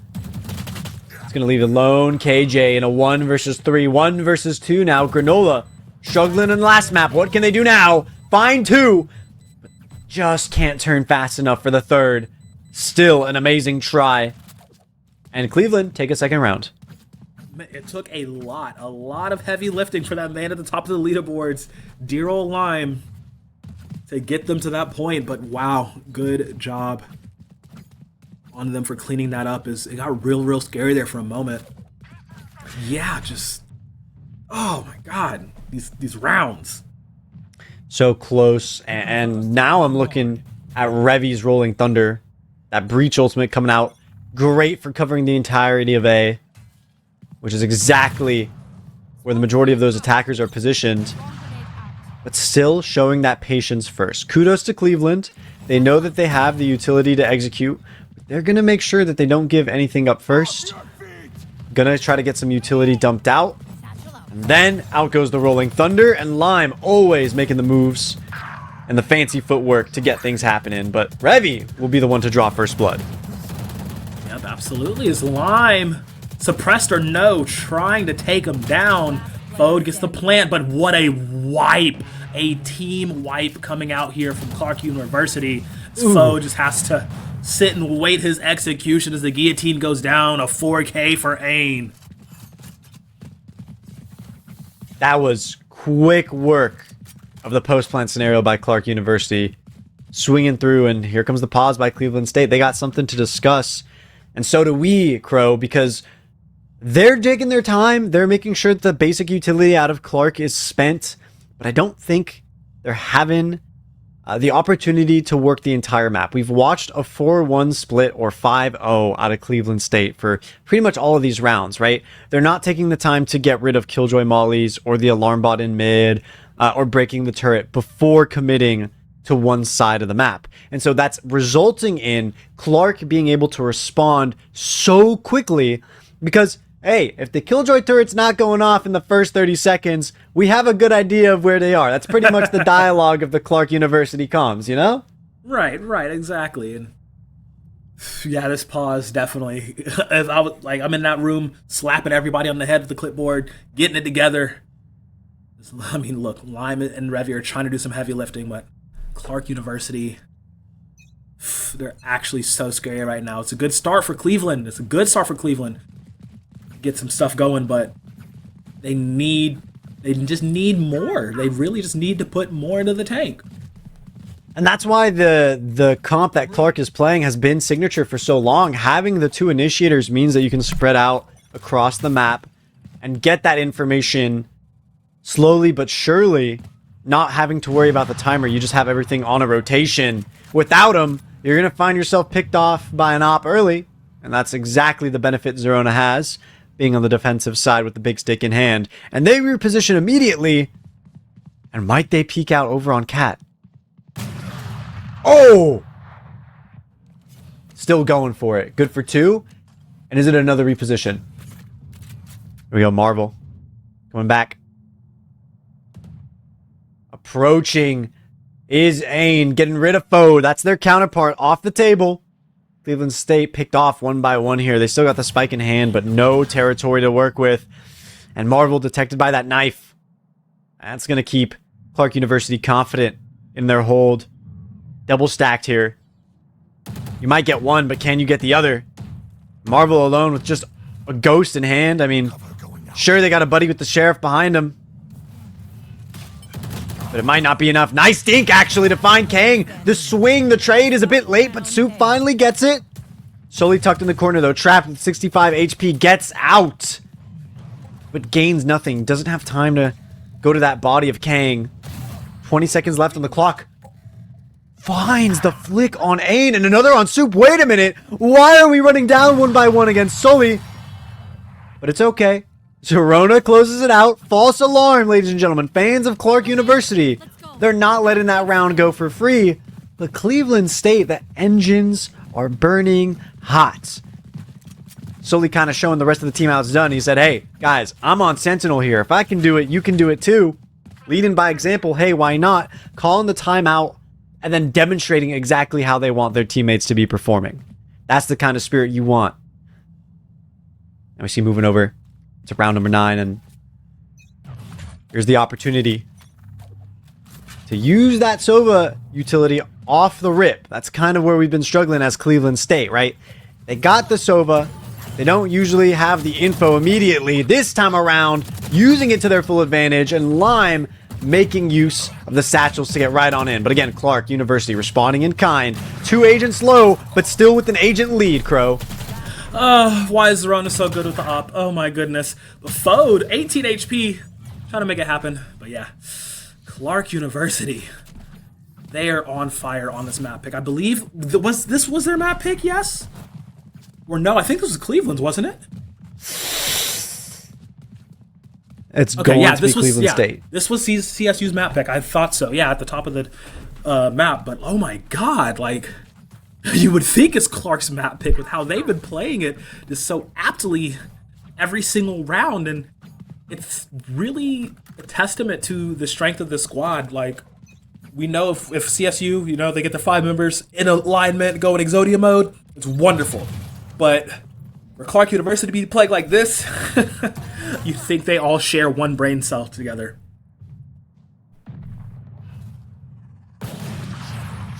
Oh, Zerona being... Oh, man. This A main space is being taken up too easily by Clark University. Cleveland needs to have a little something posted up. You can maybe discuss potential defaults later, but for now, this pressure in mid is going to be tough. Whoa, what is going on with Ain? Able to find Fode finally, and then King. Good for Sully. Closing out the round. 8-2. And that's what I was talking about over on Breeze Crow. Whichever team wins that first map, you know, in that double overtime, is going to set the pace for themselves in map number 2. And it looks like Clark has done exactly that. And they're poised to maybe even win this first half with double digits. Yeah, they're really looking like they're going to push that all the way. I'm really scared for them if they don't get that op out of Zerona's hands. The man is an animal with it. Looking into this round, I mean, it's still a lot of good guns for Cleveland State. It's just about how can they make them work. Is looking to push on a B site live to kick things off. Oh, Paint Shell's going out. Ooh, that is a dangerous tag over by the Owl Drone, but Lime gets out of the way. Nice and fast. Oh my god, Fode! Law of equivalent exchange, I guess, but that is going to be a wander through mid after the Hunter's Fury comes out, sending it to 9-2. And that is something that you just have to mental reset after. You know, it is frustrating to get ulted by your own teammate, but at the same time, you don't have time to linger. You gotta just let that one go. Breathe in, breathe out, and move on. And I sure hope that that's the mental that Cleveland State has right now, because they don't have the opportunity to lose out on extra rounds anymore. Yeah, they really don't. Look, I mean, I'm honest. If that happened to me, I'd be swinging on my teammate. Not even gonna lie. But no, like, yeah, just have to shake that off, get that mental going. And Lime says mental state does not matter. She's gonna let it rip. Take out Granola. Good member to have drop. Cleveland State looking to get this going. I didn't even know Revy bought the Odin. Okay.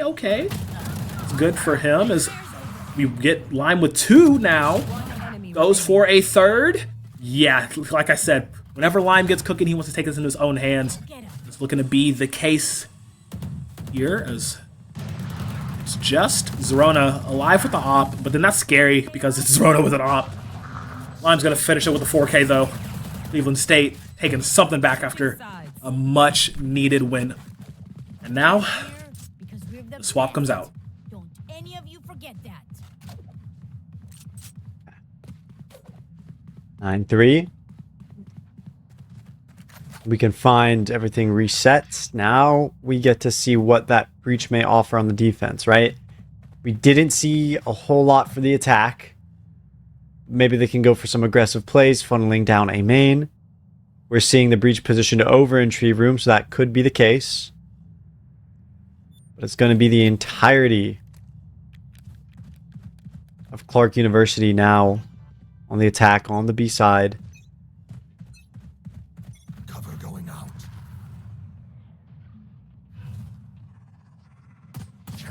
Ooh, it is tense in there in this server. You can feel it. It is a new start of a new half. Pistol round. Clark University, we saw what they got done in the first pistol round. See if they can do it again now that they are on the offensive side at this time. Cleveland State with a lot of space here, being able to take B main as well as wrapping around into market. Lime and Revy finding picks of their own. Clark University numbers dwindling. There goes Lime for another. Satchelin on in, trying to change the crosshairs, moving him out of the way. Soup is going to fall. And now it is alone. Omen Kang, good for 1, but can they find 4 more? Doesn't seem to be the case. It is Lime who gets those same numbers, and they could go for the defuse potentially. Nah, they're going to pass it over to Revy. Still, being halfway towards the showstopper is a scary thing, Crow. Yeah, I was about to say, that's quite the scary prospect to be right there. Okay.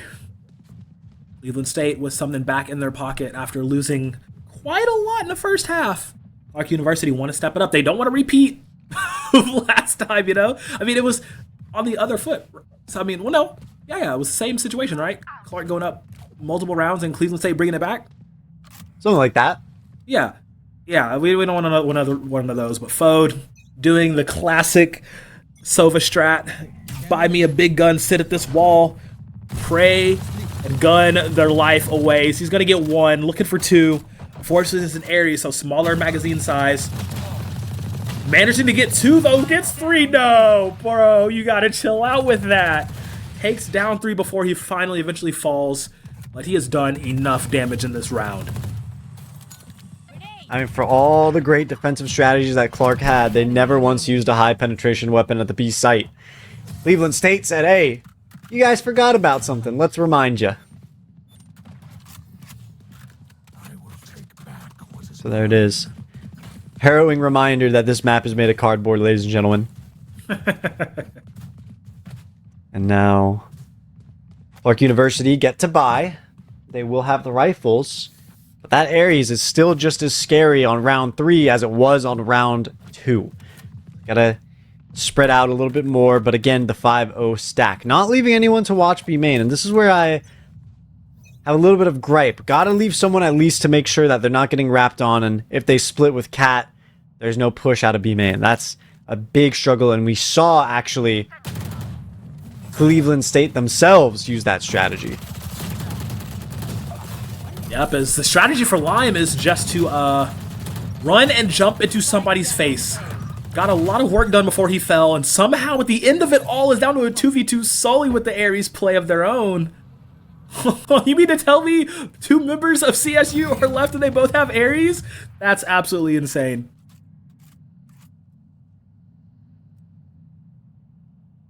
Oh my god, they're gonna do it. Solely with control a tree, the cross in from Catwalk. I like this Clark University's Killjoy moving across. They have the opportunity to pivot, but if they do, they'll get spotted by the turret immediately. So they gotta work up slowly. Get into the blind spot of the enemy Killjoy. Meeting up with their jet and connecting. The alarm bot's triggered, and that's gonna keep both members of the defense of Cleveland State right in place. They're not gonna move anytime soon. Recon Bolt being destroyed is gonna further that theory of theirs. Spike planted. Last player standing. Oh, what? What's a god to a vandal? Apparently nothing at all. He's actually gonna win the 1v1. We just switched to another vandal. Sully has to take down 2. He knows where they're at. He knows where they should be. But can he get it done? Needs to reload if that's the plan. Time's ticking away, Sully. See what you can do with 64 HP. 9 bullets left in the mag, too. I like it. I like it. I like it. Securing, making sure that every single one of Clark University perishes here.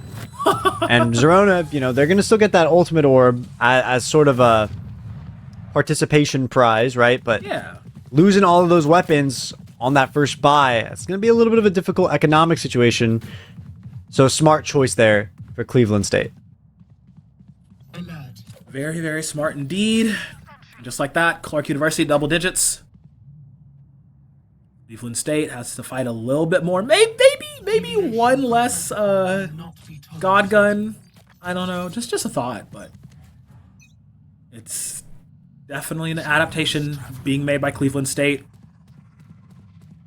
Now we are pushing in here. It's later rounds. Early smokes. Deny some space. Make them work for it. Basic stuff. Walking up mid. Clark University are going to meet that alarm bot. They'll be able to take it out. That's going to apply some pressure. Will force a rotation from someone out of A. Cleveland State, they got to shore up their defenses here. Sully is all alone. Is able to find one. Is able to find 2. Doesn't even need the breach utility that's coming on in. They can turn around to B main as well. Bo trying to spray through the smoke. Doesn't find anything. Zerona is going to draw blood on the B site first. But then finally, what we saw on Breeze yet again here on Ascent. The sprays through smokes. Okay, yeah. Burning getting the favor. Cleveland State on manpower. See if this will work out. And it's, yeah. Foad is done. Flash is great.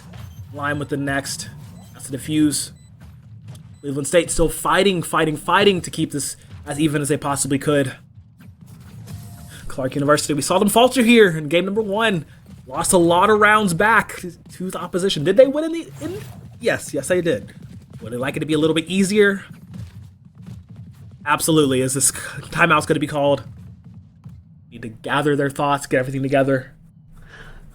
honestly, Crow, Clark University had a really great push through mid. They took the time to break the alarm bot. They applied pressure. It was just Sully having an amazing round and standing close with the Phantom, right? You're going to get those headshots each and every time. That really turned everything to tipping the scales, right? Because Sully being able to take the pressure off mid completely and then turn around onto B main dooms the push for the players who are trying to get out onto the site. And so it comes down to the winning your fights. You know, if you're in the mid play, if you're one of the mid players, throw a little bit of extra utility, make sure that Sully is a bit more uncomfortable before taking the swing, and then you'll be a-okay. I like that pinch. I love when teams opt to go through market to get into B. It creates large amounts of pressure to anyone who thinks about remaining on site, forces everyone out onto CT to create a free space. It just didn't quite happen that time around. So it's Clark University probably discussing, hey, how can we make sure that that doesn't happen again? We can't let the defenders take two on such a pivotal point in map navigation. Absolutely. Like, this is very pivotal indeed. Okay, we're getting started in here. You know, for their sake, I really hope that timeout is beneficial. Cleveland State, we've seen them do this before, and they did falter a little bit towards the end. Oh, wait, that's so good. This is such a good spot. CSU has a really good setup here. Oh my God, Lime! One enemy remains. Straps it to his back and says, if I'm going down, I'm taking you with me. Gets 3 before he falls, and Clark University, what looked like it could have been a good round for them, completely goes belly up as Cleveland State will gladly take that victory. I mean, it was starting to look like the Clark University show, but it's not the showstopper for no reason. Living up to that namesake. That's going to be Cleveland State stealing the round for themselves and maintaining the justification for pick and raise over the traditional duelist of Jet. And so they're clawing their way back over to the surface, digging their heels deep to make sure the, Clark University won't run away with that map. That being said, CU still got some fight in them. Fundamentals are there. They're still taking the time to poke and prod. And this is where Clark University kind of excels on the attack where Cleveland could not, but Cleveland taking full advantage of being on this defensive side. Clark can break down the utility of Sully in the form of the alarm bot, the nanoswarms, the turret. But taking so long to do so, Cleveland might overcommit some players to the B side, and if Clark is going to go for that 5-man execute, they might find themselves stonewalled. They really might. They really might. Clark University has to not panic. They have to not lose their composure. Cleveland State coming off just straight vibes right now. Lime is doing Lime things. He's trying to make it work. But Ain and Kang pushing straight through, muscling their way onto the site. They got something to say about it. Is now a retake, 3v5, not the best situation for the CSU squad, but not completely dire as well. Zerona dropping Lime, that dropped percentages drastically. Well, trying to come in, but cannot find the fight against Soup. That's going to be the 0 point. Once again, detecting Revy. Stuck in this corner alone in the 1v5. Sprays coming through around and everywhere. Finds Kang. Almost lines up 2 more players, but doesn't quite happen. Crow, I want to point out, Sully was in that corner of logs for the longest time. They realized that they could have been flushed out at a moment's notice between nanoswarm, shock darts, and fragments. Decided to move, and it was at that perfect timing and that displacement that Clark was able to execute. And that timing is what broke through this crossfire that Cleveland had set up. And that's what brings them over to round number 11 when it comes to wins. Yep. Pushing them to 11. 1 more for match point. Sit comfortably on it. Fode with the Odin. I do believe Revy with the Op now. They are trying to stronghold this B site the best they can. Have it set up. Sully, once again holding corner. The call has not been made to go to B. I want to say they saw the dart flying out, not necessarily the dart activation. They might want to... Whoa! Okay, Ain. Taking out Revy. That op is down. Small inefficiencies here by Cleveland State. They got their own crossfire with the turret in B main, but what's up with their Sova? Are they going to be able to help their Killjoy from that angle? That's the problem. And here we go. Soup coming up. Is able to find one solely. Can they go for a second? They do. Swinging things right back into the favor of Cleveland State. CSU coming out. Not necessarily on top, though. Got to handle Zerona. See what's going on. Like a thief in the night, steals away that kill. 2 versus 2 situation. Oh my gosh. Cleveland State trying to clutch up right now. Ain will get the plants. Pushing shadows. Upwards, but not here. In the most optimal spot. Okay, pings are out. Lime and Marvel. The two you want to clutch things up, these are the two to do it. And that's exactly what's going to happen. As Lime draws their fire and Marvel clamps down. Managing to get that defuse. Much needed win. Going inside of Cleveland State. As Clark University falter a little bit. Stumble. Here at the finish line once again. Clark University taking it step by step. Gotta just build up to those ultimates. They were taking their time, and we saw them trying to go for the orb before being brutally taken out by Sully. So their minds are in the right place. They want to build up to those bigger abilities and being able to execute the site at a moment's notice. Right? Try to get to force the post-plant situation, which is another area that they could excel at. They have to watch out. Revy's Rolling Thunder is right around the corner. There it is, the null command. Trying to keep things silenced over at the B site, but taking a bit too long to walk out. Oh my god! What a trade, 2-2. And Lime can come in for the retake, but that's after they break down the door, taking their time, waiting for the teammates to make it over to CT, so they're not trying to get overzealous, and we can respect that. But in the minds of Cleveland State, you know, B main could still take some clearing. Aftershock clears the left side, but the right side, not so much. We got that Boombot to accomplish the job, but instead Lime opts to focus over in the boathouse and is good for one on Soup, Crow. Oh my god. Lime with that pick was so good, but fortunately couldn't convert it all the way through. This put Clark University on map and series point here. Cleveland State needed to dig deeper. They have, I believe, 2 really good key ultimates to use here. No, actually, do they have all 5? You got a good majority of them, that's for sure. Oh wow, this could be, if there was a round that they needed to just drop ultimates everywhere, this would be the round to do so. And hey, not just this round, but next 4 rounds as well. What a knife, wow. And that's why the Double Initiative comp is so strong, because it's about as strong as you choose to make it. You do your homework, you do your lineups, you're going to get a lot of value out of Sova KO. And I mean, with this comp being played for so long, there's a endless amount of notes that you can look at. Speaking of notes, let's study up on how Clark University choose to execute over on A. Looks like they're going to be halted right by Revy. Okay, Ain will take out Lime, sitting on the lonesome on this A site. Now it's free to be taken by Clark. Soup, get the plant down. Now let's see. What? Shoots him in the feet through the sheet. Fode dropping it down, puts it to even numbers. Now Marvel will bring it down to an advantage state, but Zerona pulls it back in their way. The knives are coming out. See if they make a difference here. Jumping knife to the throat from Zerona. Puts it down. 1v1. Revy v Zerona. Dashes out. Gets behind the box. The trimmer comes out. Guns out. And Revy wins it. Saving it for his squad. They live to fight for another round. That was tight. That was close. It was so close. But hey, I mean, Revy still had half their kit left in the back pocket. I'm sure it would have been A-okay, and they proved their might in the first half of that kit being used, so they're good for now.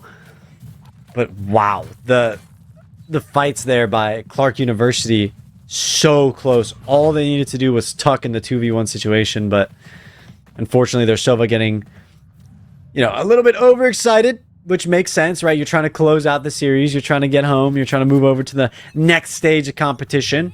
You want to see your ranking as soon as possible going into the main bracket. You can't get ahead of yourself. Here's Lime. Moving up fast. Armed to the teeth with utility, but going for the dry swing. And Kang coming in, Revy coming in, trying to support, but taken out by Kang. Unfortunate. Lime not able to make anything happen with their death. Is now, okay, offensive Killjoy lockdown is actually going to come out. Marvel has to back away, but doesn't get away enough to live through, and now it is down to Fode 1v4. As a shock dart potentially to make things happen. Wants to get as much info as possible. Gets 3 scouted.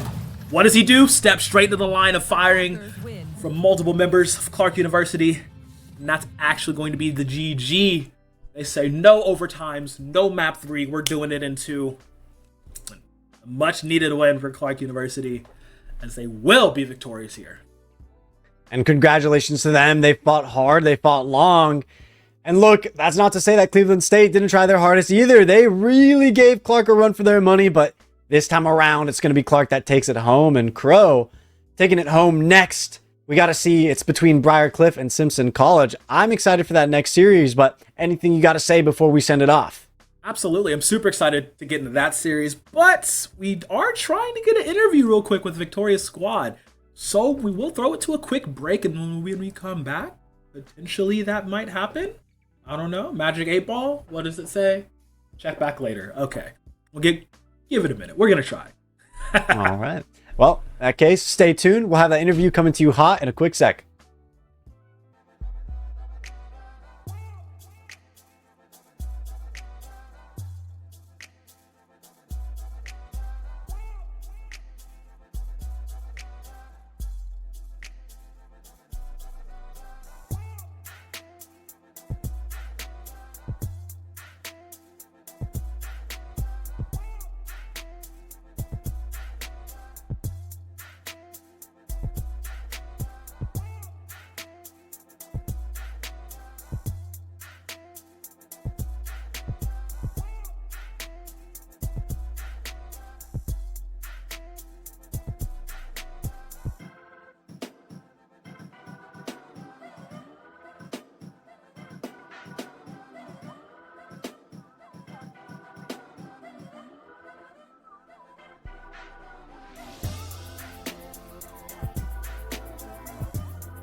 Welcome back, everybody. Okay, so we do actually have the post-game interview for you guys. My Magic 8 Ball was on the money today. We got it.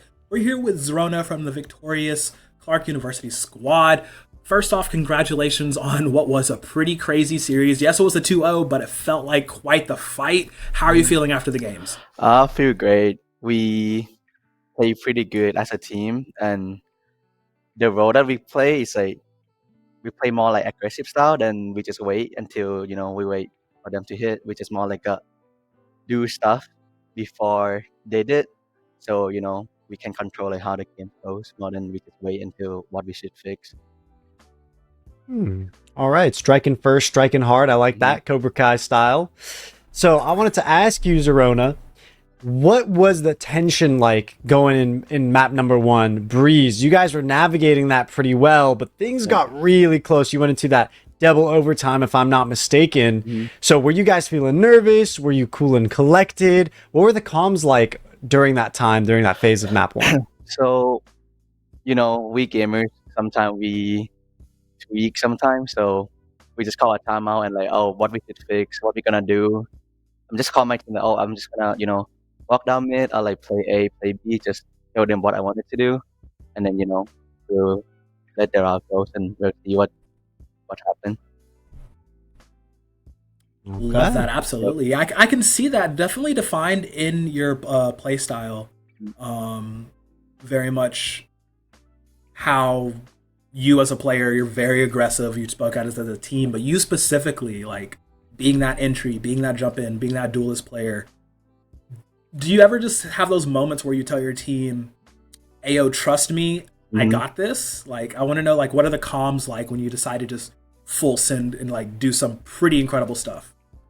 Sometimes I am well known in the team that like sometimes I go for like more like a hero play. I know that I not always do it, but that's just like my play style. So sometimes I just jump in, and then if it's bad, then I got criticism and I have to go fix it. But if it's good, then it's happened, and we all love it.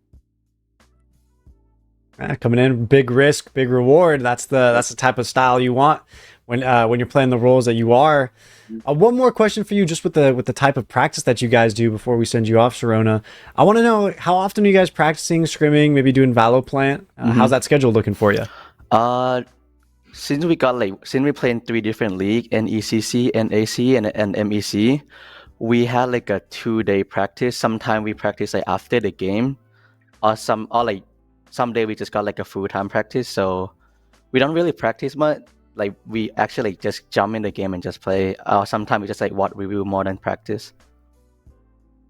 Bro, they sound like some grinders, man.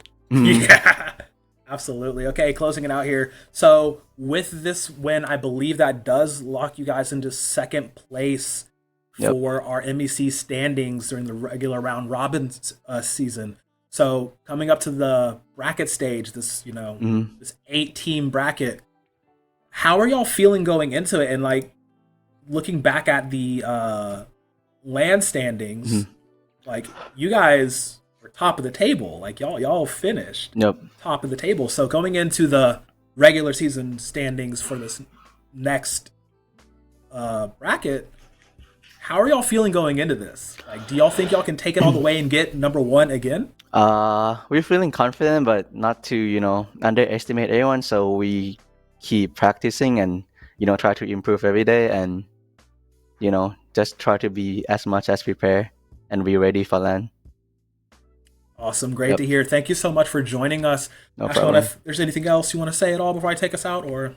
Nah, I just love that you're staying humble, Zerona, and honestly, inspiration to a lot of the players around in the league. Good to have you. Thank you. Awesome, take care, man. Well, yeah, that was it. Very humble, I like that a lot, just very much just like, yeah, we got this, we're cool, but we're not going to be too braggadocious about it. Really great games today, but yeah, like we said, we still have another series to be covered, so we are going to send it to an extended break, and when we come back, you're going to have some fresh faces, but still more MEC Valorant action. So don't go too far, don't take too hard of a nap. We'll see you soon. Peace.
got to tell you, Briarcliff's still looking pretty strong, but Southwest Baptist, you know, they did what they couldn't do in the first game, and that's actually get round wins on the board.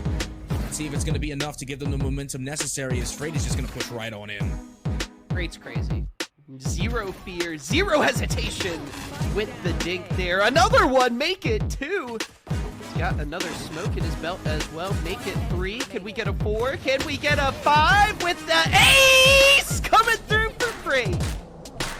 Not the best situation for Cleveland State here in this 2v3. As wait, was that a? Okay, Secrets is crazy. Okay, 1 bullet, 2 skulls, all it takes. Apparently so. To put Ohio Northern at a 5-0 over Cleveland. Sephiroth not some immediate response. Jump up, throw that bowling ball out, give yourself some space. Don't let Sephiroth dictate the pace of this match too much. Brawler, the percentage not in their favor at the current moment in time. Okay, so question, is the name of it really Primary Lotus, or is that just a Naruto reference? That is 100% a Naruto reference. Okay, because I know what the Primary Lotus is, but no, they don't.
Unified welcomes you to the following presentation of the Midwest Esports Conference. Here at the MEC, we partner with schools all over the Midwest to create premier gaming experiences. The most common angles that the operator plays. This is like second to only B long. Fight is likely having a leg shot, but they're too slow. Hariri lands a perfect headshot. Laying in the damage zone and I'm on out. Going into A4, look at Sake. Laying in the middle. Sake? Laying in the damage. Going in revenge for their honey. No way! Way taller. Sake Wabe. Get the quadra kill. That was So it kind of sounds fun, so I'll give it a chance. And then we end up playing in high school the next 2 years together. We've been playing ever since. So you kind of taught me the game. We've been playing on a team since then, and then now we're in college, so we can't play together anymore. We do love all the players, even the ones we shit talk. We love you all. We love you all. Body Pluto looking for the plank. Trickster waiting, maybe looking for the steal. Pluto has his engaged. The scatter of the week comes through. Watch Levi though. Levi hasn't been touched just yet, but the damage is coming through. The melt line gets melted. Jinkwall on a killing spree, and all of Ottawa goes down. Why? Those don't go in. It goes off the sidebar. Starting to come out. The flash is popped. The rolling thunder is utilized to perfection. And now it's all on Thiessen, but Thiessen just keeps on going. This fall, we are proud to bring you Valorant and Super Smash Bros. Valorant will be 8 teams, single round robin with a double elimination playoff.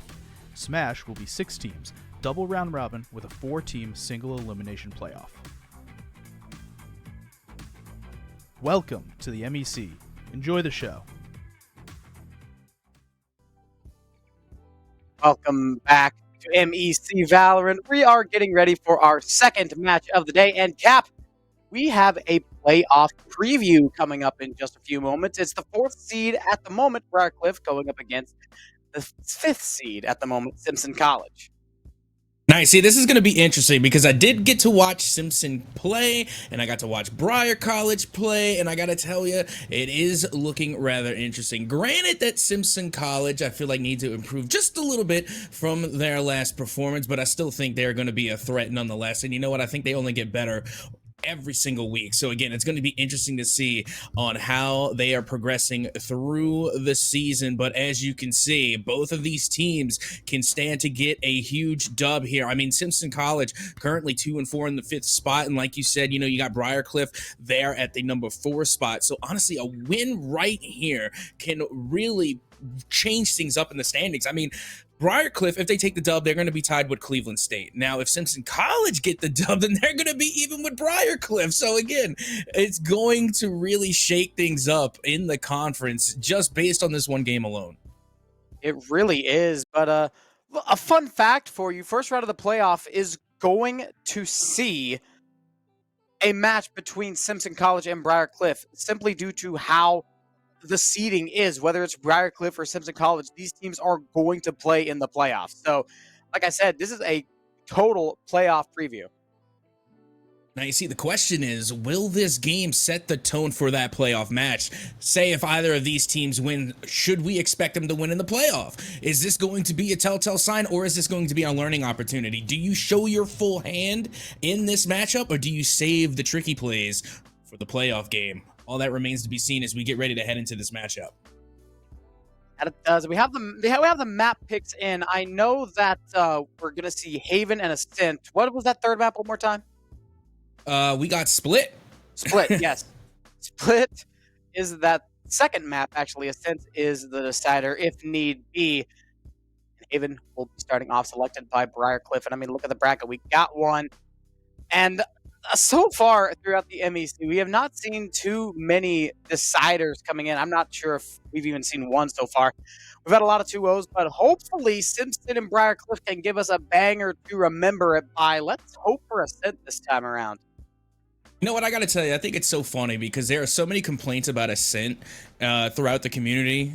Valorant, and I say this all the time, but you never really see Ascent get banned. You know, it's hardly ever in the ban list, but you know what 2 maps I noticed that are in the ban list? Bind and Lotus. I have seen Lotus come through so much through many different tournaments and, you know, leagues where Lotus is becoming a really popular pick. Now it's ending up there on the ban list, and Bind, I'm surprised Bind is down there too, because that is also a pretty popular pick. But one thing I am excited to see is that no matter what today, we are going to get a split match, and that is going to be fun. I love watching games go down on split. It throws a wrench into everything. It's like the chaotic opposite of Ascent. You know what I mean? Like Ascent, you expect to know what's going to happen. You know what compositions are mainly going to come out. You know, all the tricks have been determined already. Everybody knows how to play Ascent. Split, there's still a little method to the madness there. There's still some surprises to be seen. So I cannot wait to get into this series. Let's take a look at the rosters as well. Briarcliff, Simpson College, 2 of the most stacked rosters in the entire conference. And I mean, let's talk about Briarcliff a little bit. Hariri, Freight, Tony, Milk, Konichi, absolute bangers every time that they step on the map. And I mean, if I remember right, Freight actually had one of the highlights of last week. So coming off of a huge stepping stone, a bit of a momentum as well as just a solo confidence booster. Whenever you do something in the game and it's able to get into those highlight reels, it just makes you feel a little bit better than it would if you didn't. And of course, we got Scribe. I've seen them pop off earlier on in the ceiling. Blight has been the rock of Simpson College. Bonsai Anomaly and Siders have been kind of the unsung heroes, but they have absolutely pulled their weight. And I can't really say, not really saying the same about Anomaly. They pulled their weight and then some. They have been another hero for the Simpson College. But Bonsai and Satyrs, they've been there. They've been the rocks of the team, the rock and the hard place, if you will. Pretty not stationary, but they can flip-flop between each other pretty well.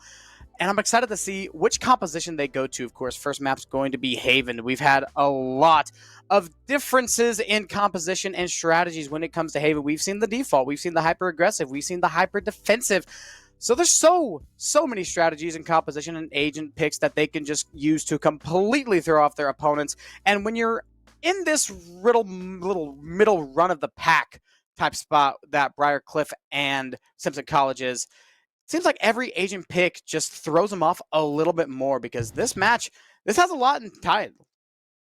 Yeah, and I just also want to point out that this map pick here, Haven, this belongs to Briarcliff. So Split was picked up by Simpson's College. And with that being said, you know, we're getting a look here at the compositions.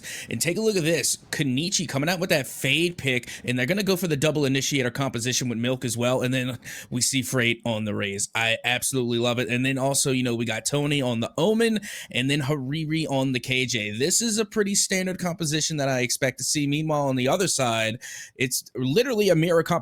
The only difference is that you have that that Sova in, where, you know, on BCU they have Fade. So that's really the only difference. But you know what? I think Konichi is really comfortable on that Fade pick. So I think they're going to be able to do some damage. But I will admit, you know, Sova seems to be more in line with what the meta is on Haven.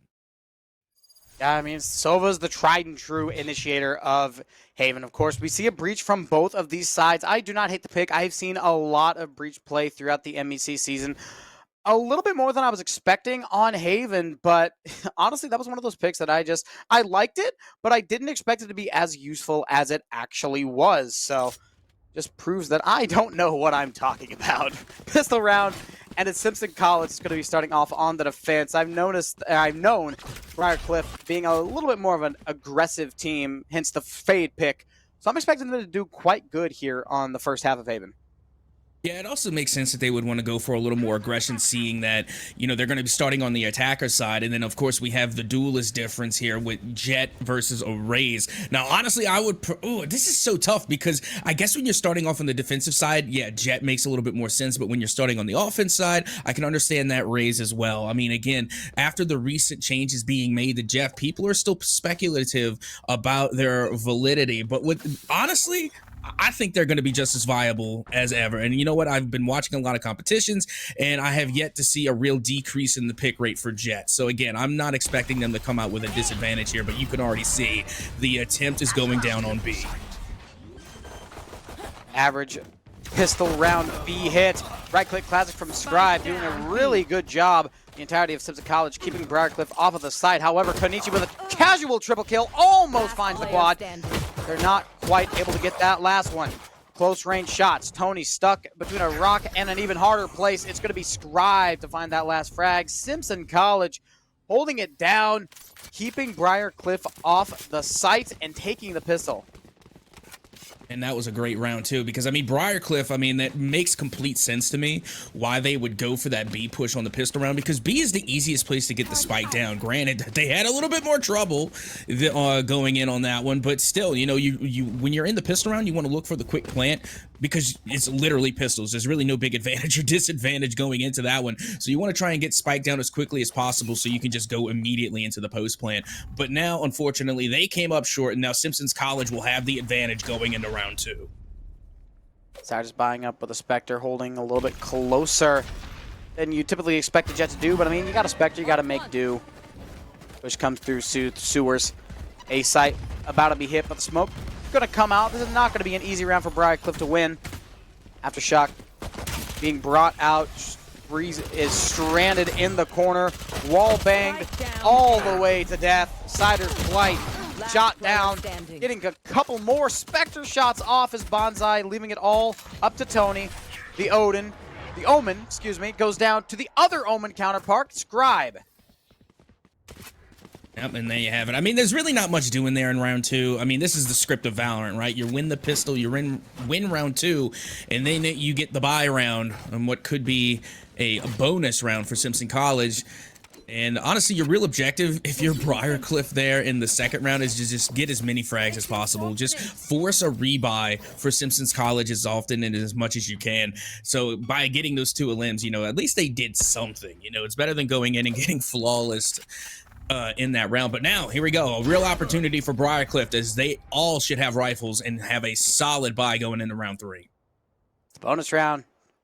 Going to have everything they would need. However, Simpson College, they played these last couple of rounds really well. It would not surprise me if they were able to take it. However, statistically, this is supposed to be Briarcliff's round. Crazier things have absolutely happened in the MEC. This time they're going to take it a little bit slower. Scribe peeking out. A little bit of a mistake. Loses some HP. But still no kills coming out. 5 versus 5. And we're nearing that 60-second mark. And it seems to be another A-side hit. The majority of this team going through the sewer, and it's a double kill. One with Paint Shell, one with the Vandal of Tony. A-side is a little bit weaker than it was just a second ago. This spike should go down, no problem. Yep, and down it goes, and now you can see Anomaly trying to push through the smoke, but there's not going to be much doing there. Again, they're at a pretty significant disadvantage, especially now in the post plant, and Briarcliff just have full and complete control of the A site. They have a long, a main sewers. They're going to be perfectly fine. I don't see the retake going to be coming through, but again, it's somewhat a similar situation where you're just trying to get as many exit frags as possible. As now you can see Anomaly does go down, and so does Siders, and eventually Scribe will go down as well thanks to the kill feed. It's going to be a team ace coming from BCU. Team ace and a flawless, as well as giving Konichi their Nightfall ultimate. That is a major win for this offense of BCU.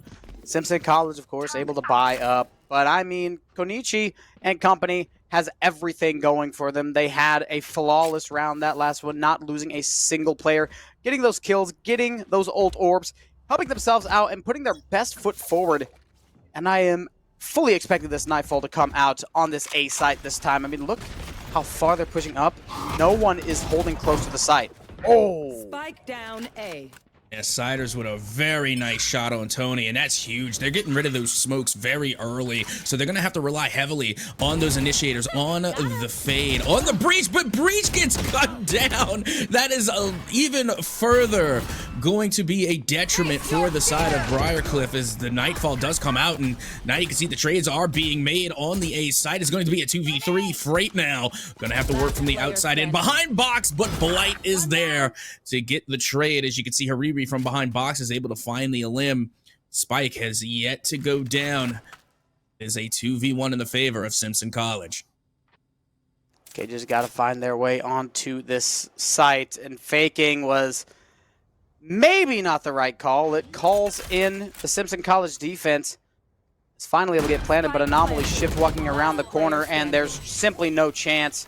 Hariri is able to frag one, but Scribe is still alive, keeping a gun, keeping the round in favor of Simpson College, and grabbing another one.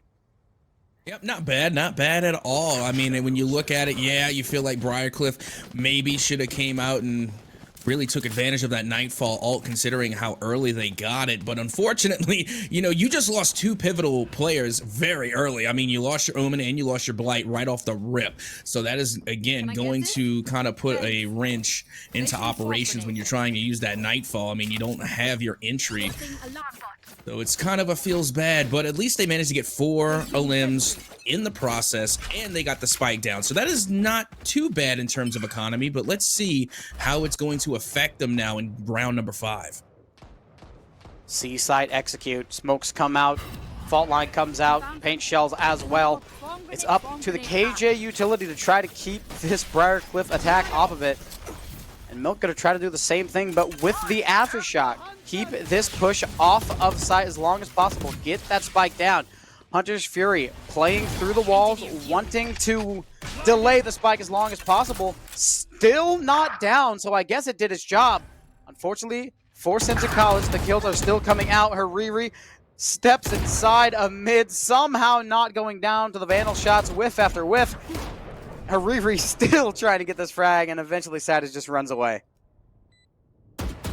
Yeah, but take a look at Bonsai from Garage. Nearly had the read on the KJ, but they just missed their shot, just slightly askew. As now only the Jet remains, trying to be a little bit of a lurky turkey here on their way out, going into full retreat. Siders now on the run, and the hunt is on. How to chase down this wild horse somehow, some way. Siders holds the angle, doesn't land the shot, but manages to avoid nonetheless. Cap, I think Siders is actually going to get away with this. I don't think they know that they're chilling out in the corner. If they land the shot, they might get it, but no, Siders gonna do you one better. Grabs one and runs. Simpson College able to strip off a gun and keep Siders alive. It's so funny to see, like, in a situation in the blink of an eye, you know, when you're Siders, what was starting off as a tactical shooter soon became a horror game. You know, like you're being hunted by an entire team just ready to try and just put you in the dirt, and you have to get away. You have to survive. That, I mean, I was getting nervous for Siders a little bit, but now we're heading into round 6, and I would be a little bit nervous for Briarcliff. They're still down around, and they're trying to equalize against Simpson College. Briarcliff wants to try their hand at B one more time. They're going to get it down. Going to have to come out to the retake. Unfortunately for them, B is one of the more easy sites in the game to retake, on Haven especially. Briarcliff is going to have to find a way to play this a little bit longer range. Simpson College does have the smokes. That's going to do a lot of work. There is the showstopper in the hands of Briarcliff, but that showstopper is going to have to be really, really nice. Out comes the spike diffuser, but they go down long range to Hariri. Showstopper not able to grab a kill. Spike is ticking. They've got to hurry up. They've got to find a way to keep BCU off of it long enough to defuse, but they're just not going to be able to. This is going down as a flawless round, Cap. That was a great round. You know what? The showstopper didn't connect, but it is often said that, you know, the showstopper is just a zoning ability. That is a deterrent to clear sight, to make sure that they don't stick, and to really just buy time off the spike. And you know what? That's exactly what it did. And then after that, it was just a util dump. I mean, you got the frags, you got the wall, again, the wall explosion coming from Bonsai on the breach. You have paint shells that could have been used if they hadn't been already. And then, of course, you got the KJ, the KJ mollies. There was just so much going down on that site. It was just so hard to retake. And like you had mentioned, you know, B site is the easier site to retake on, but, you know, I gotta say, BCU just did a really good job of running the clock. Spike down A. 1-for-1 kill over on the A site. Spike carrier gets fragged down. Shorty in the smoke. Bonsai, no chance for Hariri and Tony. That's gonna give over a Phantom. But now Bonsai stuck in a not-so-fun position. Konichi lands shots long range. Gets another one as Freight is able to come out of their shell. got a 1v2. Scribe still running around, but that shorty eventually finds a big rifle on the ground. They still got to find a way to do this. They don't have really any ult to work with. Not like it would have mattered anyway. Konichi just going insane this round. Briarcliff will manage to get that lead back despite the slow start. And a timeout comes out. Yeah, and you know what? That was actually somewhat of a big round for Simpson College because granted that, you know, they didn't get the win, but they still got 3 elims there. So that's going to be 3 rebuys from BCU. But, you know, BCU, they're looking pretty good there in terms of economy. They have enough to retire on at the moment. And Simpson College, you know, they're calling this timeout because they know they should have enough to buy going into this next round. So they're really going to have to try and pull this game back. I mean, we're 7 rounds in. So we're pretty much just halfway done here in the first half. And Simpson College, you know, for being in the lead, the majority so far in the first half have now just lost that lead. So they're losing a little bit of momentum. So they're going to try and figure a way to take some of it back. But right now, if you're looking at the ult economy, Briarcliff have 4 ultimates at the ready, and Simpson College only has the Rolling Thunder. I mean, Briarcliff has won 3 rounds in a row, and Simpson College, they are starting to wonder what to do. They had a big advantage that last round. We saw the double kill with a shorty, and it still did not matter. Konichi went insane, got a double kill, got those right back. So Simpson College kind of left in the dark. They're able to buy up, so that's going to help their case for this round. But if they lose this one, they're going to be in deep, deep trouble because they do not have any more money after this. Richest player has 800 after buying, and Briarcliff doing absolutely fine. Let's see if Simpson's College will be able to come through and equalize this scoreline again, as they are going to start off with a big elimination onto Freight. Their duelist is now down in the dirt. However, Freight was the only player on BCU who didn't have an ult at the ready, so BCU still have a big chance here to force their way onto site, and out comes the Nightfall, and they are going to take control here onto C. Scribe using that teleport, though, to avoid the effects of the stun, and we got Anomaly double with the Vandal. Let's see if they can get a third. Looks like it's going to be Blight. And Riri with the op misses the shot, gives Simpson College the information they need, and that strands the op as well. And just as I said, Briarcliff might be looking good, sitting pretty. They just lose about 5,000 creds out of an op. Yeah, that's a whole lot of moolah, but at the same time, you look at Konichi, they're sitting on 9K. They're pretty comfortable right now. They could afford to buy an op if you want to, but honestly, if I'm on the offensive side of BCU and I got a KJ with me, I wouldn't be bothering to buy an op in the first place. Now, however, if I was the Jet on the side of Simpson College, I would have been running down C main trying to grab that op. Again, that would have been huge on the defensive side if you ask me, especially in the hands of a Jet. But with that being said, the op does go out and towards the wayside. BCU, they lost their Nightfall, but they still have 3 ults to play with, and Simpson College still are holding on to that Rolling Thunder. West side execute. Yet again, Recon Bolt gets destroyed, does not spot anyone out, and the Paint Shell forcing Blight out of their position. Anomaly tries to stay alive, but in the end, it doesn't even matter. Briarcliff plants on C, Rolling Thunder, and Into the Shadows still available. For Simpson College, it is just the Rolling Thunder, and they're down by 2 players. This round should be easy peasy for Briarcliff, but don't speak too soon. Hold on, that retake is coming, and now you can see Tony there throwing out the paranoia, trying to get the flank, and then it's a mean one, but they get called out, and now it's a 1v1 between Milk and Siders. They know full and well where Milk is. You got to be in the cubby, but meanwhile, look at Konichi here from Garage, able to get a flank here, and now here comes the 1v1. Siders now going for the defuse here. They have to fend off the Prowler, and right now you can see Konichi just playing with Siders, and eventually is able to get the final elim and the go-ahead round win for BCU. I thought I was worried I talked too soon there, Cap.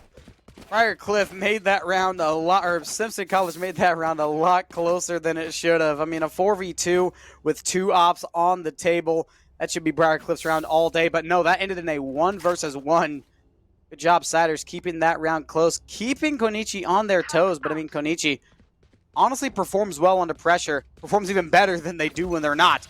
Right now, they're 13-4. Everyone else does not even have double digits.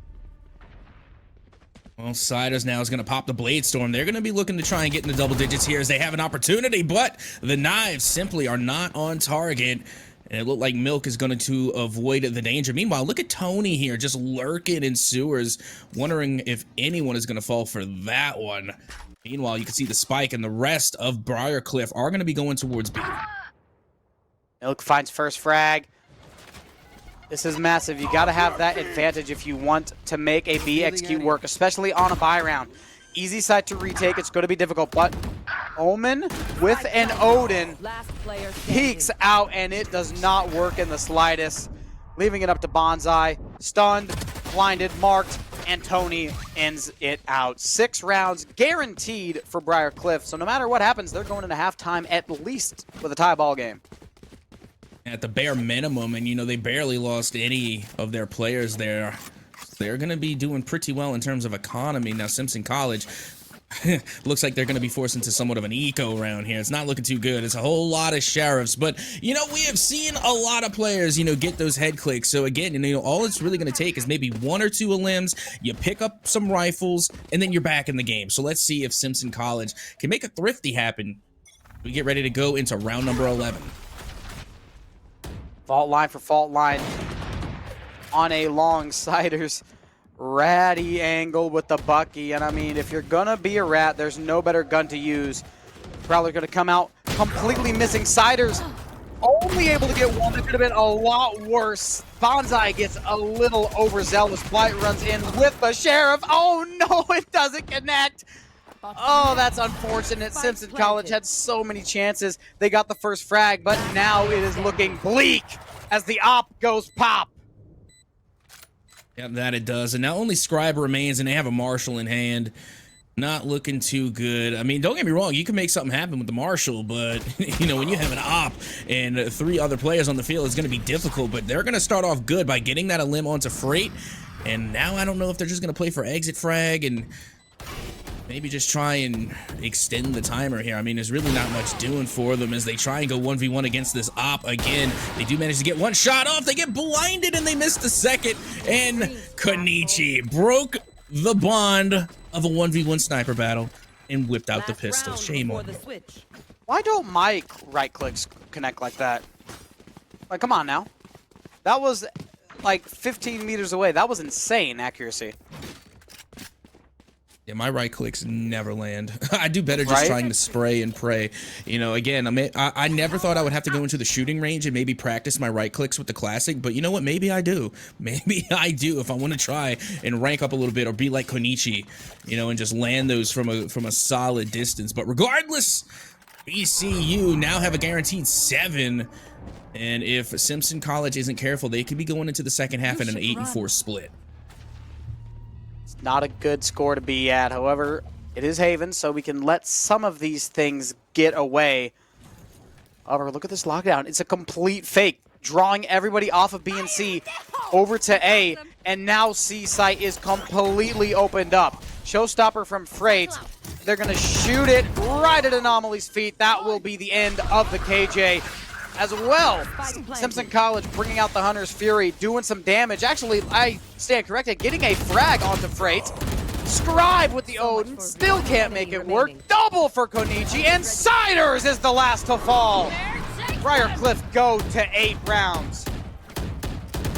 And leading the way is Konichi. Again, they popped off. I mean, they got a 3K just in the pistol round, and what better way to finish the round than with another 3K, especially there at the end. Again, they were just playing the corners, and they were working the angles perfectly, and then having a celebratory Nightfall. Why not? It is a very appealing ultimate. I mean, it looks amazing, and especially for Halloween time. Nightfall is just spooky. Very spooky ultimate for a very spooky character. Cannot argue with that, my friend. So, Simpson College needs to do quite a bit of work here on the attack. I think that's going to help them out because Briarcliff has a much more attacker-sided composition, of course, with that raise and that fade. So I think Simpson College should have a little bit of an easier time on this attacking side, considering they have the more balanced composition, the Sova and the Jet. It's definitely not going to be easy, but it should be a lot easier for Briarcliff as we see the shots coming out long range. Siders finally getting to work with that Ghost. The Sheriffs did not land a little bit earlier ago, but you know what? We got the Ghost now. It's so much better anyways. Spike planted. Only Milk remaining now, and well, actually no, it's a 2v4. My apologies. Milk just trying to even the odds. Not able to really land any head clicks here as they swing onto logs, but there are 2 players waiting, and then they get smoked off. So again, not much doing. You're just gonna have to go out and face the music, but Tony finds a 2K in the trade.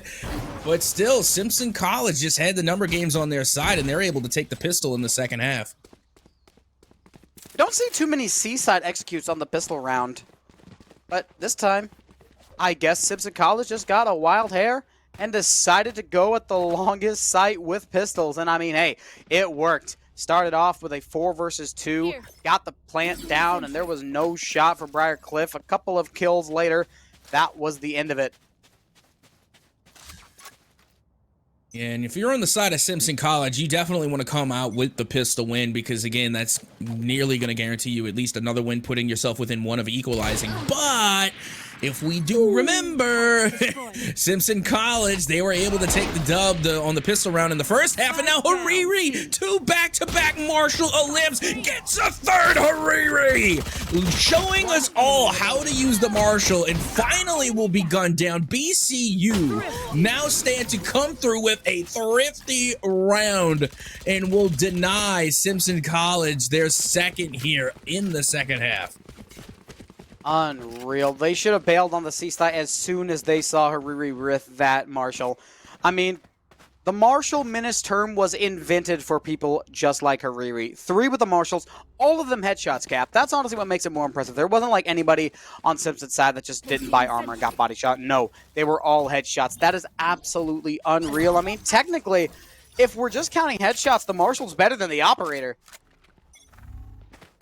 Yeah, because the Marshall does have a higher rate of fire. So if you're going straight for headshots and you're getting head clicks, yeah, 100%. That's why you got to have somebody who is pretty sick on the sticks if they're going to be using the Marshall. I mean, we've already seen the Marshall come out against the Op, didn't fare well. And now Hariri, they know they're out for revenge. They said we can't allow Hariri to get away with that Marshall 3K. Bonichi wants to keep this away. The push comes out, but the flank is even harder. Milk, no chance for them. Up to the Jet and the Sova. It's going to be I thought that was a no-scope, but no, it was a shock dart frag. Unfortunately for SC, it did not really matter. Briarcliff's going to reach double digits nonetheless, and the attacker side just not going the way that Simpson College had hoped. Despite winning the pistol round, they've lost the next 2, and they're still feeling the effects. Yeah, they are. You saw they weren't able to fully buy there. I mean, I think we saw some half shields, and we don't even know what their equipment looks like. You know, they might have had to skimp and save on some equipment, but regardless, you're right. BCU still very much handling the economic side right now. They are just dominating when it comes to the power of the purse, and they did so in the first round too. So let's see if they're going to be able to hang on to it as they have doubled their lead now over Simpson College. They have. This is a pseudo bonus round, if you will, considering Simpson College was not able to win the last 2. They got enough money to buy up now. It's looking pretty good for them as well. First frag comes out. The KJ is eliminated on the side of Briarcliff, but this retake hits like a train, a freight train, if you will. Triple kill with the Vandal. Quadruple kill. Keeps everybody off the side, but look at Scribe circling around. The Prowler's going to expose them. And let's not forget, Freight is on for an ace. Blinded, though. Honestly, let's see if Freight tries to hunt this down if they play the smart. Spike is stranded on the C site. You gotta let Freight ace. Well, although it is a 2v1, so maybe you don't want to risk it for the biscuit, but still, though. When you got your friend there who is about to ace, you let them know where the Omen is, you give them all the intel they need, and try and give them the ace. Meanwhile, if you're Scribe, I don't know, maybe you just go for the denial here. Maybe you go for a save, because, again, you and your team had to buy up. So you had to risk a lot going into this round, and you can't really afford to let it go. So do you save the Phantom, or do you just go for broke and see if you can make a miracle happen? Well, here we go. Look at Konichi, able to get the final limb and no ace for Freight, but it's still a win for Briarcliff.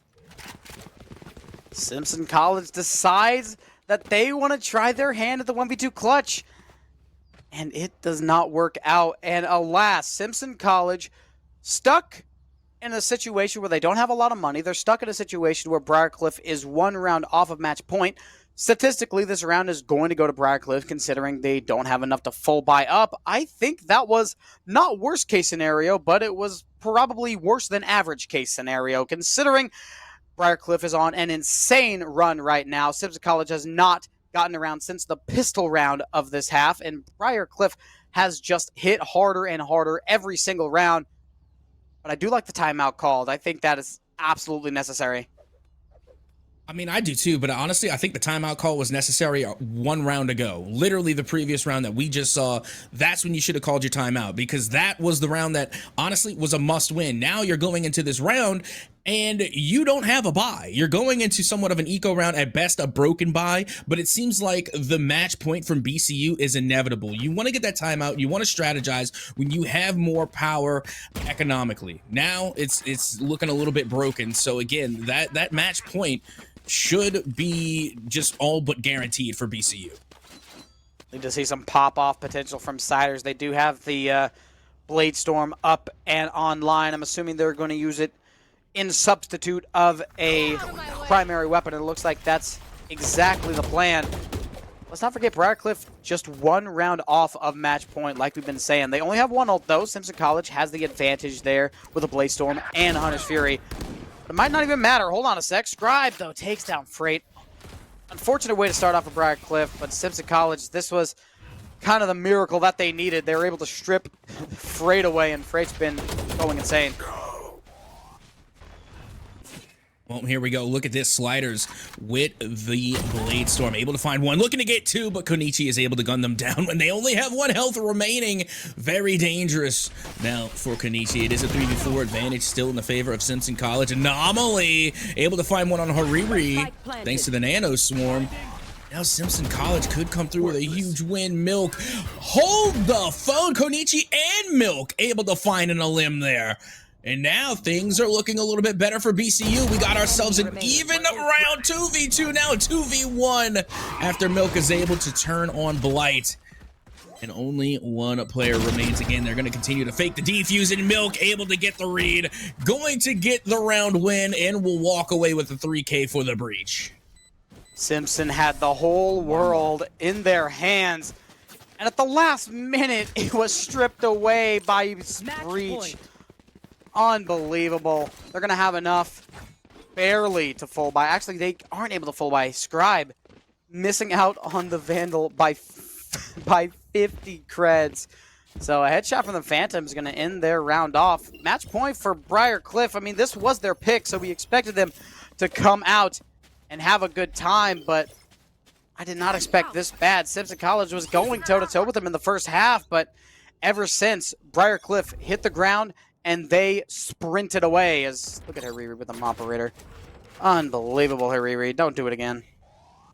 No, I'm all for it. My favorite type of plays are the sniper battles. You know, I love watching the op and also the Marshal, clearly. Hariri, pretty talented with both, but now Hariri, they don't have to focus on headshots anymore. They can hit somebody in the knee and still come away with an elimination. So Hariri, even more dangerous than before. It's going to be interesting to see what highlights they might be able to make with it, as nobody wants to smoke. Look at Siders. They're playing over there on C long, but we know full and well they do not want to push that, and nobody wants to push Milk in mid either. Spike down in attacker spawn. That is one of the voice lines that we don't hear that often. Rolling Thunder now reaching everything in mid. It's a double. It's only one more frag. Bonsai gets caught out, tries to run away, but the headshot long range will end the map of Simpson College. Final score 13-5. Big GG's Briarcliff. Oh, absolutely. They came out with some authority. Again, they picked Haven. Haven's their map, and they showed why. They held it down like that was their, their home field. That was their home turf. They defended it very well. And not only that, but on the offense, they were just very aggressive. I mean, they started out on offense. They came in strong. And I got to tell you, we already talked about this team being very aggressive, very offensive-sided as a BCU. But I got to tell you, they brought just an equal amount of aggression on the defensive side as well. Oh, for sure. I'm really impressed by the balance that Briarcliff was able to show on such a one-sided map, considering it has 3 sides. There's so much more space that the attackers can work with. It's obviously an attacker-sided map, but I mean, Briarcliff did not make it seem like that. It just seemed like a Briarcliff-sided map because it kind of was. They went crazy, and big kudos to them. Simpson College, better luck in split, I guess. Oh, and they're going to have a lot of luck because you got to keep in mind, this is going to be their map pick. So if they have that map knowledge down like BCU has onto Haven, then this very well could be and should be a Simpson College map coming up on Split. But before then, we're going to have to take a quick short break, but don't go anywhere. We're going to be right back with more Valorant right here at the Midwest Esports Conference.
Here, and I got to tell you, Briarcliff's still looking pretty strong, but Southwest Baptist, you know, they did what they couldn't do in the first game, and that's actually get round wins on the board. Let's see if it's going to be enough to give them the momentum necessary, as Freight is just going to push right on in. Freight's crazy.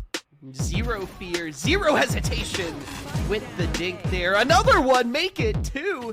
He's got another smoke in his belt as well. Make it 3. Could we get a 4? Can we get a 5 with the ace coming through for Freight? Not the best situation for Cleveland State here in this 2v3 as... Wait, was that a... Okay, Secrets is crazy. Okay, 1 bullet, 2 skulls, all it takes. Apparently so. To put Ohio Northern at a 5-0 over Cleveland. Sephiroth not some immediate response. Jump up, throw that bowling ball out, give yourself some space. Don't let Sephiroth dictate the pace of this match too much. Brawler, the percentage not in their favor at the current moment in time.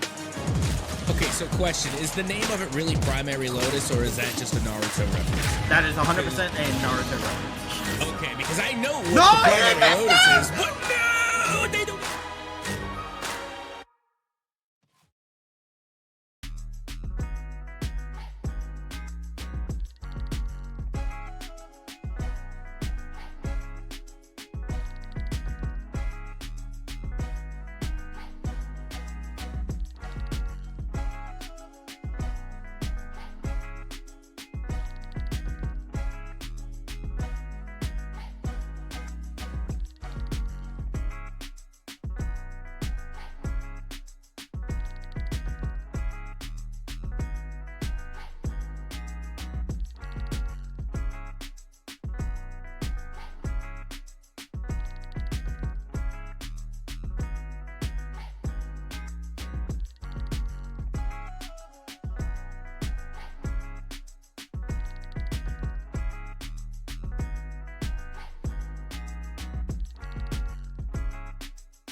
And we're back like we weren't even gone. Map 2 of the second match of the day is about to get underway. It's Briarcliff versus Simpson College. If you're just joining us, Briarcliff made pretty quick work of Haven, taking it 13-5, but now we flip-flop. We're going to Simpson College pick, which is Split.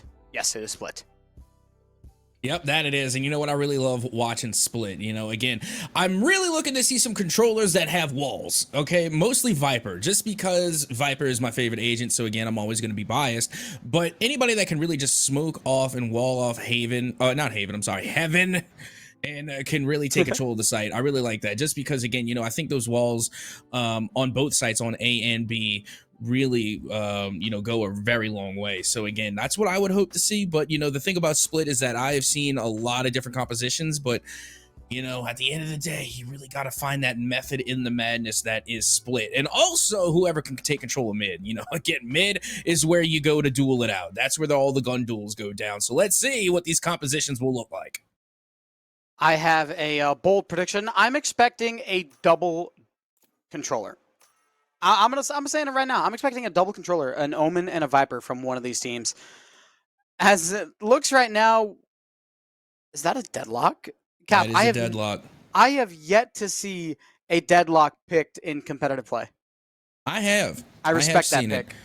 I mean, don't get me wrong, it's not my favorite pick because, again, I think they need a buff, like, drastically, because that net nade is, like, the biggest waste of economy I've ever seen in Valorant. Meanwhile, look at Haribi hovering over that chamber pick. That is interesting. Meanwhile, it looks like on the side of Simpson College, they're hovering that Sage pick. That Sage is definitely an OG to Split. You know, that was back when Split was in rotation the first time, and they would drop the ice wall right there in mid. And that is a tried and true oldie but goodie. But meanwhile, again, look at Hariri. They're not too sure about the chamber. Do you really want to go double Sentinel here on Split? I don't think so. Yeah, decisions. Yeah, I don't think so. Not with Deadlock. If they really want to go double Sentinel, I think they switch out the Deadlock for a KJ, because KJ and Chamber, that has some implications. That has some initiative. But Deadlock, I just don't really like the Deadlock pick, period. I respect it 100%. Do not get me wrong. But I just think there are so many better Sentinels, such as KJ, even Cypher. I mean, we've seen a lot of Cypher here on Split lately. There's been a couple of crazy cams that we're not even 100% sure are allowed, but, you know, they haven't been told not. So this is the comp we're rocking with. No Cypher, no KJ. We have a Sage, Deadlock, and a Chamber for the 3 Sentinels, which is a little bit unexpected. Oh, 100%. But I got to give Deadlock credit for one thing, and it's because they have the funniest ult in the game. It is absolutely hilarious when someone gets snatched up in the cocoon and they're like, help me! You know, they're just screaming and they're just being drugged through the air. And they're just trapped. It is absolutely hilarious. And then everybody tries to save them or just leave them to their doom. But still, it is absolutely funny to just watch someone slowly go to their demise. But here we are, getting ready to go into the pistol round on Split. And it will be Simpson College to start off on the offensive side of the spike. I think this is going to help out Briarcliff just a little bit. They got a more defensive composition, so they're starting on defense. And typically, historically, Split has been a little more defender-sided. It has been crazy defender-sided, but it has been enough to see a chain, see a pattern, I would say. B-site immediately forfeited up, and this is going to have to be a retake by the Briarcliff side. Simpson College not even losing a player. You got to love that net nade, right? It came in handy just then on the spike, and just such a great piece of utility there. As you can see, the trades now are being made onto site, and it is going to be a 4v2 in the favor of Simpson College as they try to mount something. Tony able to get at least one shot off and on the limb. Blight now going to be working within that deadlock wall, and not much doing here. This should be a pretty solid round for Simpson College as Spike continues to take away. And finally, Freight will go down. Round number 1 goes the way of Simpson College. Briarcliff really doesn't have a retake-based composition. I feel like they're going to have to play so much more forward. because the retakes are going to be few and far between for the defensive side anyway. For Simpson College, I think when we get to switching, there will be a little bit more retake potential, but with this composition, no way. Chamber, Deadlock, it's just not happening. You can have all the Breach, all the Rays that you have in the world that you can want, but you're not going to be able to retake against this Simpson College team. You're going to have to try to play the denial game, or else you're just not going to work. I mean, don't get me wrong, Chamber can be viable, but you got to go like really frag heavy. You know, you got to be getting the limbs because there's really, again, not much in this composition that's going to be helping you otherwise. And, you know, Deadlock, we just really haven't seen a place where they fit in yet. And Simpson College now are going to get an easy spike plant, a free plant now onto the B site. You can see Briarcliff, they're in full rotation going all the way back to attacker spawn. Long circle around. Talk about a flank of all flanks. Bulldog of Scribe does not land its intended target. Got a Riri coming out with a Headhunter from mid. Anomaly, of course, walling off Heaven. Close range shot with the classic Simply No Chance. Scribe eventually going down. Blight shot down to a very low amount of HP, and that will likely end the round off, as it's the judge of Bonsai that also turns out to be the jury and executioner of round 2 as we go to the bonus. Yeah, I expect to see a lot of judge here on Split. I've seen teams literally just go all judge and just go all gas and no brakes. Just hold W and just start shooting. Like, I've literally seen that strat, and it has worked. I have seen it work here on Split. So, again, I really hope to see a lot of judge gameplay as we get ready to head into that bonus round. And now, you know, let's see what BCU can do now that they have a respectable buy. And hopefully they can, you know, make this composition work. Nothing says high-level competitive Valorant like 5 auto shotties. Bonus round, Briarcliff now has 5 Vandals or Phantoms, whatever they decide to choose. And Bonsai still thugging it out with the judge. This tries to be a B hit. I like the push on B a little bit better if you have a judge, because it's a little bit closer. Tony peeks out. Curiosity almost kills the cat, but they get away with it this time. Slow orb. Doesn't really do much. It does deny Tony from re-peeking, so that'll help out. But as the smoke decides to get popped, it looks like Simpson decides they don't want to try it. They thought they did, but they're going to fall back. Yeah, I'm pretty sure that was the right call. Meanwhile, they are going to be making their way over towards mid, and they're 3 stacking mid right now, and nobody wants to peek there either. Look at the long rotation all the way to A now, back through attacker spawn. That's where the spike is headed, and meanwhile, you got BCU that are just looking for heads here in the mid, and they're not going to find any. Riri somehow gets back all the way to their spawn. Paranoia gonna blind him. Anomaly will plant on the A site. I'm honestly not sure how they got there, but they did. And it's up to another retake. This is where Briarcliff is going to struggle. They have a counter flank on the side of Siders. Scribe, close range, does get taken down. The judge only able to get 1, but you got to be careful. Siders is following you. Knife in hand and a Marshall in the side. And they just don't know that Siders is there. This could be detrimental to everything Briarcliff have planned. Dashes out of the way and picks up a Phantom. This is a 2 versus 2. Konichi shuts it down, but Hariri lands the last one, and Briarcliff gets away with a round that I was not confident they had. Oh yeah, and that's what we're gonna need to see a lot more from Hariri. You got to keep in mind that Hariri was the sniper there on Haven, and they were watching long. They were popping off with the Marshal and with the Operator, and now they're going onto a Chamber, who is going to have to be that top frag. They're the ones that's going to have to get the pick almost every single round. That's what Chamber is most viable at after their rework, to put it lightly. I mean, to me, they just debuffed Chamber straight out of the meta.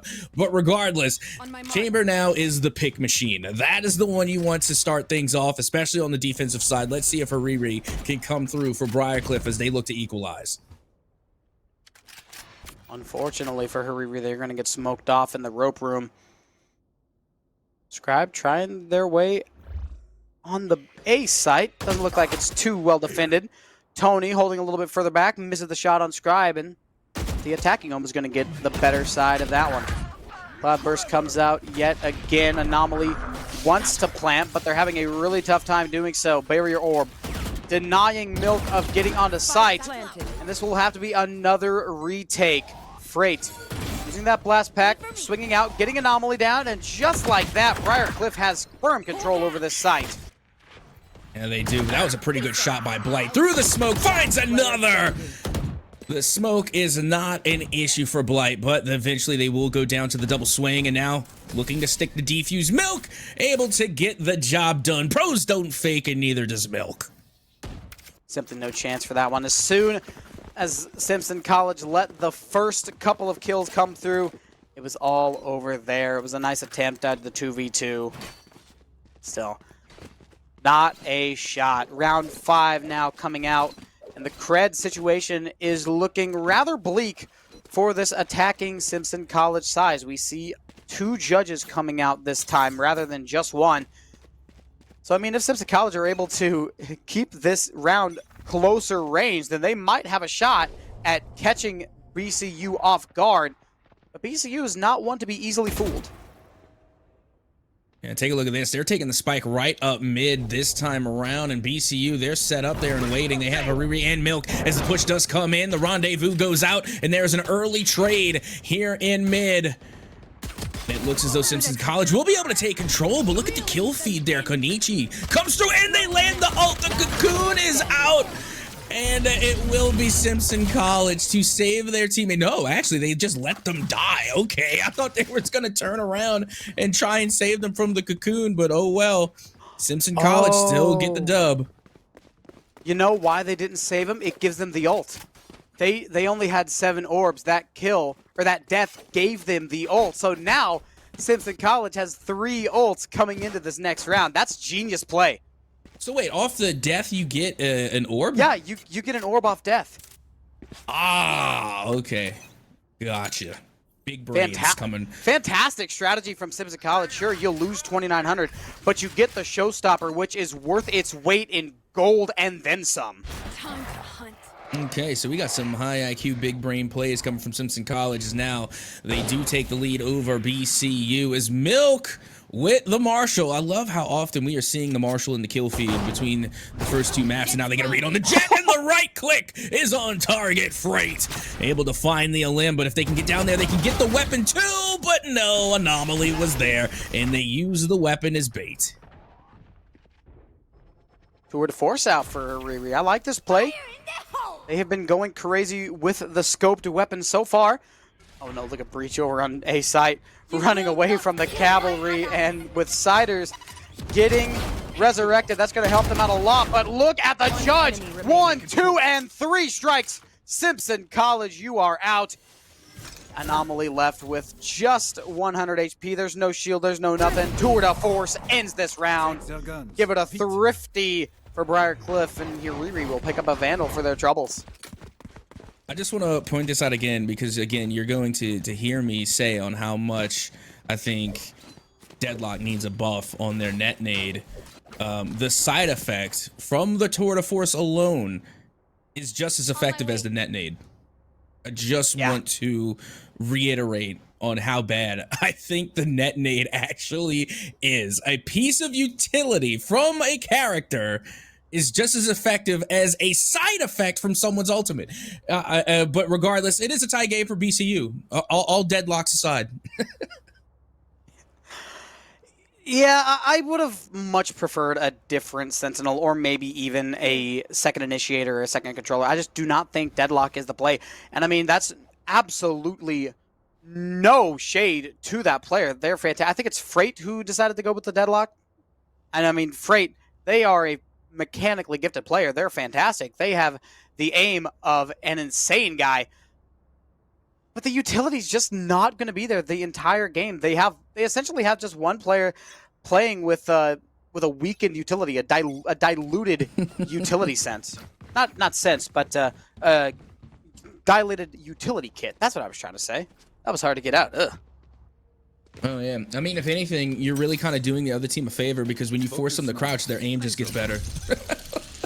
Like, you know what I mean? Like, I'm sorry. And again, it's nothing towards the player at all. I just love clowning Deadlock. Oh. Most specifically the net nade. Yeah, right. It bounced off of the Seeker. Are you kidding me? Also, it was not Freight. It was Kenichi. But I mean, man, come on. The net nade bounced off of the Cabbage. Are you kidding me? Oh, Siders running it up CT. Can't land the last one. Only able to find one. But the retake's still coming in. There's a bucket close range for Bonsai. Best range for it to be here. Riri might just end up losing this one. No!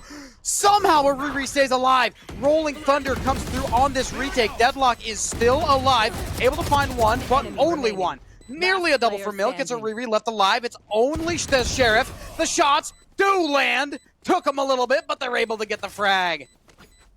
That was a big round for Simpson College there, and it came down to the Sheriff. And I had mentioned earlier, you know, when you put the Sheriff in the right hands, it can be just as deadly as any rifle. It's all going to take just a click to the dome piece, and it'll get the job done. Meanwhile, look at this buy-up coming from BCU, Hariri. Going to be taking out the operator here. That is some confidence. This is a risky play. But at the same time, BCU, they do have 2 ults at their disposal. And one of them is the showstopper. Yeah, the showstopper could have massive implications for Briarcliff. Just depends on where they pop it, when they pop it, and how effective it is. Does it do damage or does it not? Because honestly, I've seen a couple of times where they've tried the showstopper and it just somehow goes right through them.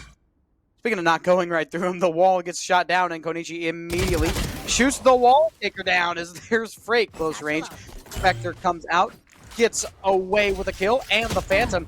And they're going to re-peek. They've dipped their toes back in. They've got another one. Oh, long range.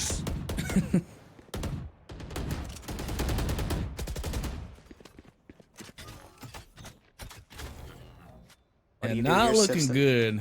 Bonsai only got 1 health left.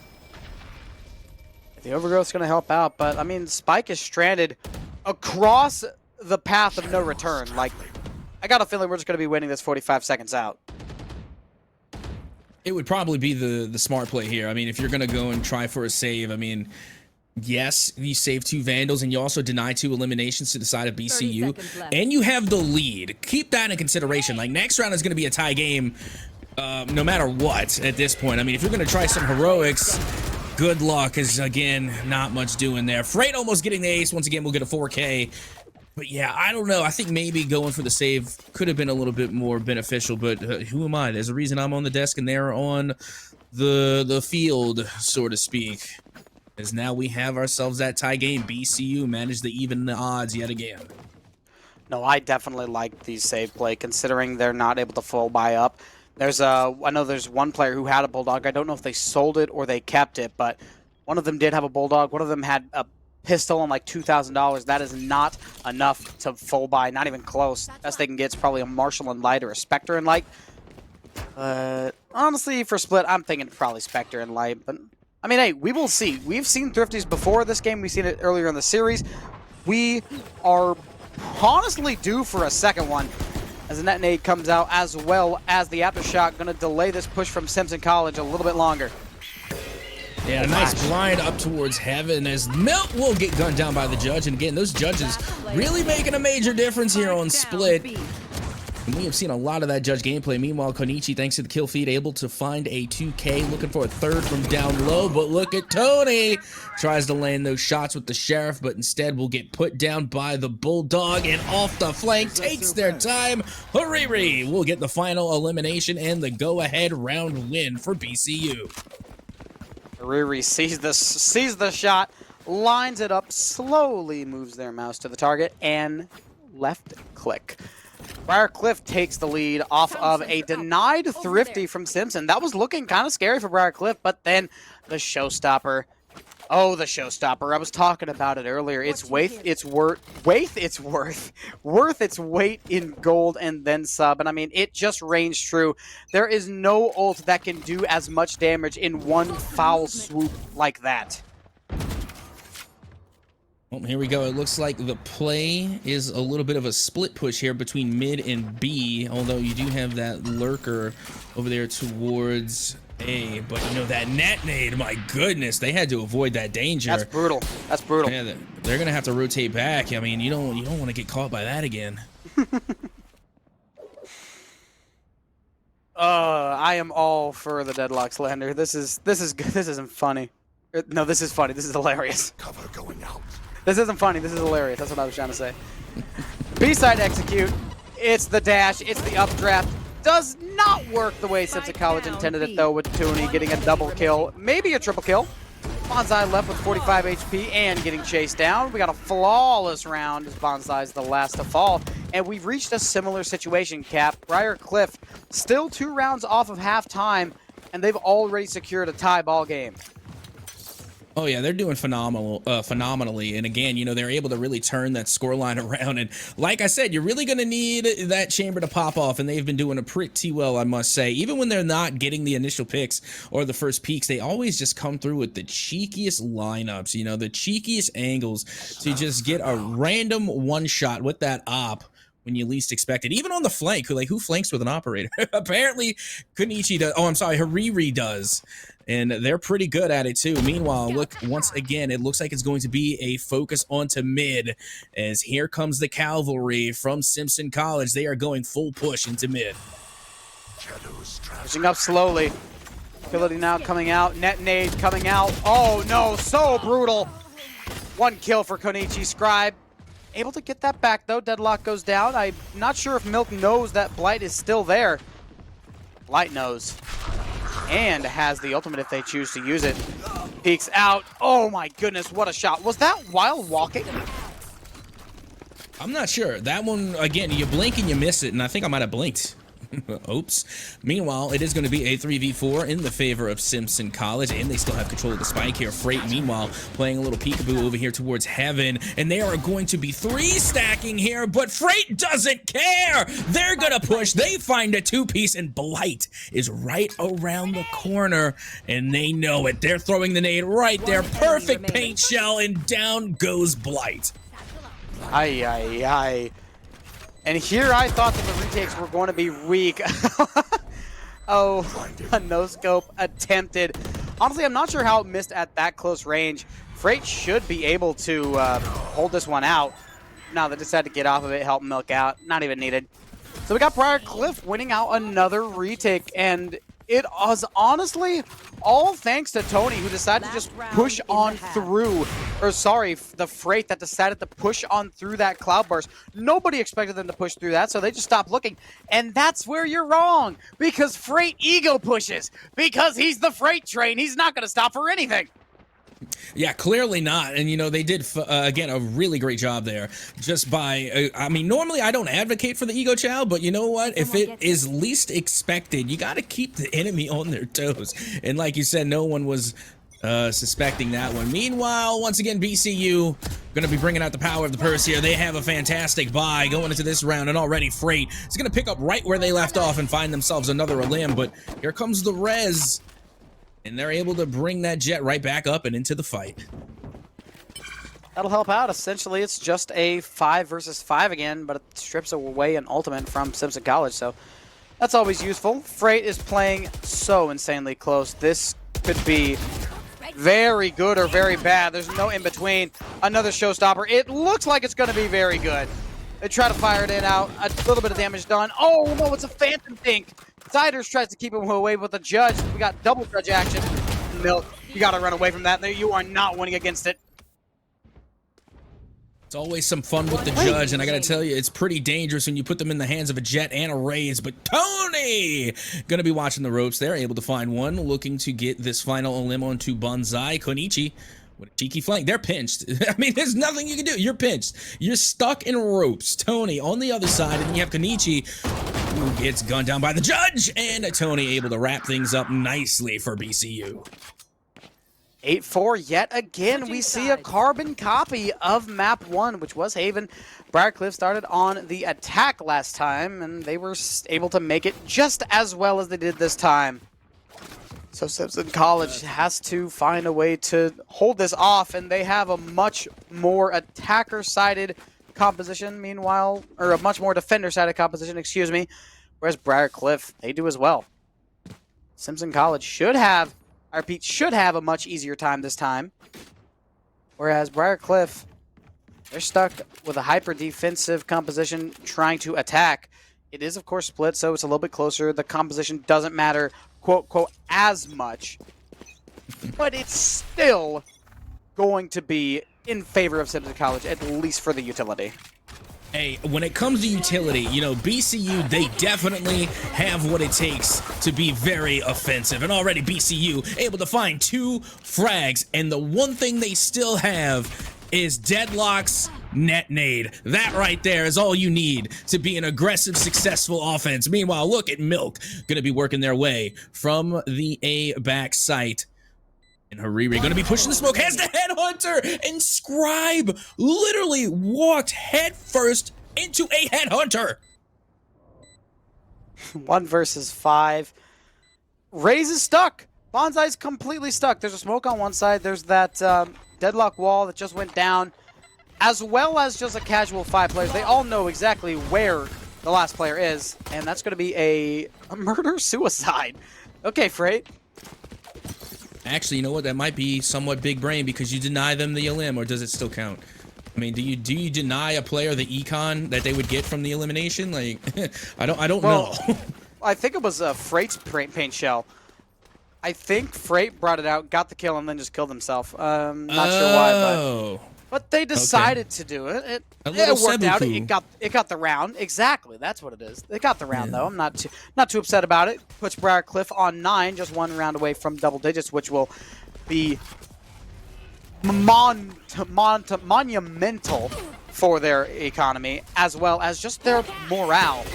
Another A push, and Blight's going to try to keep it out. I mean, hey, look at the classic starting to pop off. Free gun does not play like it. There's another one with it. Last player standing. Blight should have just been using the classic this entire time. I mean, they're going nutty. They get a 3K, all headshots, and now Scribe able to finish up with Lordy, watch out for that Shorty. And again, I also think that the Shorty is probably like the best secondary weapon there is. I mean, don't get me wrong. Yeah, sure, you can say the Sheriff because the Sheriff is a 1-click, but the Shorty is the clutch weapon. I mean, it's a, what is it, like a 150 credit buy? If you're going gunny, you can just whip it out in the close range, and then that's like a guaranteed kill. I mean, we have seen so many clips from the Shorties already. The Shorty is just that clutch weapon. It's like your little pocket buddy. But regardless, BCU with a impressive 4-round lead here. Simpson College now looking to equalize. The bonus round has been completely denied. Not even needing one. Simpson College gonna play this one out. Briarcliff's gonna have to find a way to win this thrifty if they want to keep the separation and they want to get the double digits first.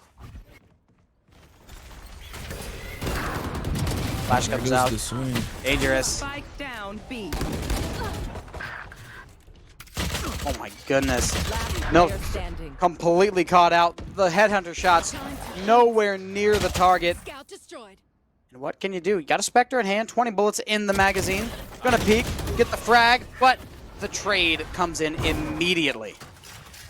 Yep, that it does. But, you know, that's what you expect when you have that that higher buy on your side. Meanwhile, we should be able to see BCU finally come out with their full buy. You know, they were able to kind of make some things work in the previous round. Again, they managed to get 3 eliminations, which is going to be 3 full rebuys coming from Simpson College. So again, not too bad. Also, that's going to be a little extra economy in your pocket. And now they should be able to come with a full buy, maybe turn things around before Simpson College makes a full-on comeback.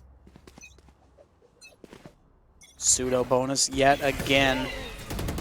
And the blast pack of Freight starts to come out. Anomaly looking at the complete wrong angle. Freight gets gunned down, and Siders has to find a way to deny this out. Shots landing for each, both down to 87 and 24 for the shield. Spike is down, 1-man advantage for Briarcliff. Retake needs to come out. This would be magnum size for Simpson College that they're able to make it happen, but they're just not able to. Siders gets 1, and immediately BCU is able to double it up, and Tony is the last one to strike. Odin goes down, and the Omen carrying it does as well. They'll know what hit them. Now, just like that, BCU are in the double digits, and they have differs. I know that's not how you pronounce it. I just like having fun with words. As they will be going in, and again, look how well they're doing. They have 15 elims to their name. Meanwhile, you do have the Rays Freight, and we all know the Freight train going to be top fragging with 18 elims. They are doing just swell, and all is well. As they get ready to head now into round 17 in Simpson College, they're going to have to get a huge dub here if they want to try and answer back. Oh, Freight gets a double kill, and they're past the barrier orb. A-Site is completely forfeited, surrendered over to Briarcliff, and Bonsai still so far away. And I mean, look at Jet. How do you even manage to get there before the spike gets planted? Simple answer, you're not able to. 2 versus 5. Bonsai has a judge, but they're standing between a whole army, and the net nade gonna come out, spots out Bonsai, and they just drop down. Not the net nade. You Not gotta the get net out of there. They had to get out of there ASAP. That net nade went out, and they just jumped down into ropes. Good getaway, but now you got the paint shells going out. Bonsai able to avoid the danger. As time continuing to tick away for Simpson College. Now that tour de force. Ooh-wee, you better watch out for that. Make sure you don't peek. And they're going to keep Jet at bay. Meanwhile, look at the rest of BCU. They're just on the hunt. They're looking for that raise. Siders catches out Hariri, but it doesn't matter. Headshot. Bonsai able to find one, but they're going to stick with the judge. There's a vandal on that body. They decide to stick with the judge. They are out for blood. They are on demon time right now. Well, also, you got to keep in mind, you know, the rest of BCU was also lurking right around that corner. So, I mean, I don't think I don't think they thought, at least, that the Vandal was worth the risk, because, again, if they would have pushed that, they probably or may have gotten gunned down before they could get their hands on the Vandal. But regardless, the judge, again, I even said it before going into this matchup, the judge on split hits different, and we've already seen a handful of judge plays. And look at this Scribe. They're breaking out the judge here on B main. Yes, they are. I love to see it. Briarcliff pushing up through the smoke is going to deny. And I think Briarcliff just going to play this a little bit slower. Look at how close Scribe is playing. There's not a lot of presence coming out from mid. And Freight, it's not even going to matter. Scribe tries to get one. They do succeed. But so far, Freight is too far ahead. Siders doing everything in their power to stay alive, but it doesn't matter because Freight plays too much aim labs. That is ridiculous. I mean, even with the dash and the updraft, they were still able to eventually find the head of the Jet and get the click and the hit. And now only one remains. Anomaly will be gunned down as well. Wrapped up nice, thanks to the kill animation coming from the Omen. And now, once again, it is a BCU match point. Simpson College does not have the morale for this. They've been beaten down over the past hour. Briarcliff has played a fantastic couple of games, and they are just one round off of winning the series out and advancing to 4-3 on the season. Simpson College right now, they're 2-4. They do not want to fall any further, but if all goes to plan for BCU, that's how things are going to be. Oh, now take a look at this. The concussion right on target. Here comes the Cocoon. They catch Sage. They are being brought to their death. But will they be able to be freed? You can see they're still caught. And no, the Cocoon able to get the elim for Konichi in the afterlife, as now Scribe will get a trade in Garage. But look at Freight being the lurky turkey here and having able to find one. And now Hariri, only with 30 health, down on B. Bring around the Rosie. There is the Sky playing in safe box. Wait. Hariri wants to rotate, I think. No, they're going to wait for Freight. They have a little bit of a crossfire. The paint shell comes out. Freight is unaware of Blight's position and being blocked by the gun. If they decide to peek right now, that could be monumental for the Simpson College side. So much damage is done, but Siders gets away with their life. And Hariri, you have a red carpet to A. You just got to run. And not only that, but they also have the rendezvous. Even if they did decide to peek here, keep in mind that Jet is one hit. They took some phantom shots to the dome piece. I saw it, you saw it, the people saw it. Not going to take much to get that a limb. Chamber, though, I think they're going to elect to try and rotate out, but hold on, here comes the cabbages. They're going to be able to find where this Chamber is going, but look, now they're running against the clock. The clock is ticking down. You need bare minimum 4 seconds to get this plant off. Hold the phone there. It goes right at the 5-second mark. They got the time. Spike goes down, and now here we are in the post plant. 1 versus 2. It's 30 HP versus looks to be about 80 and 100. Siders gets healed back up with that overgrowth, and Blight has not taken any damage.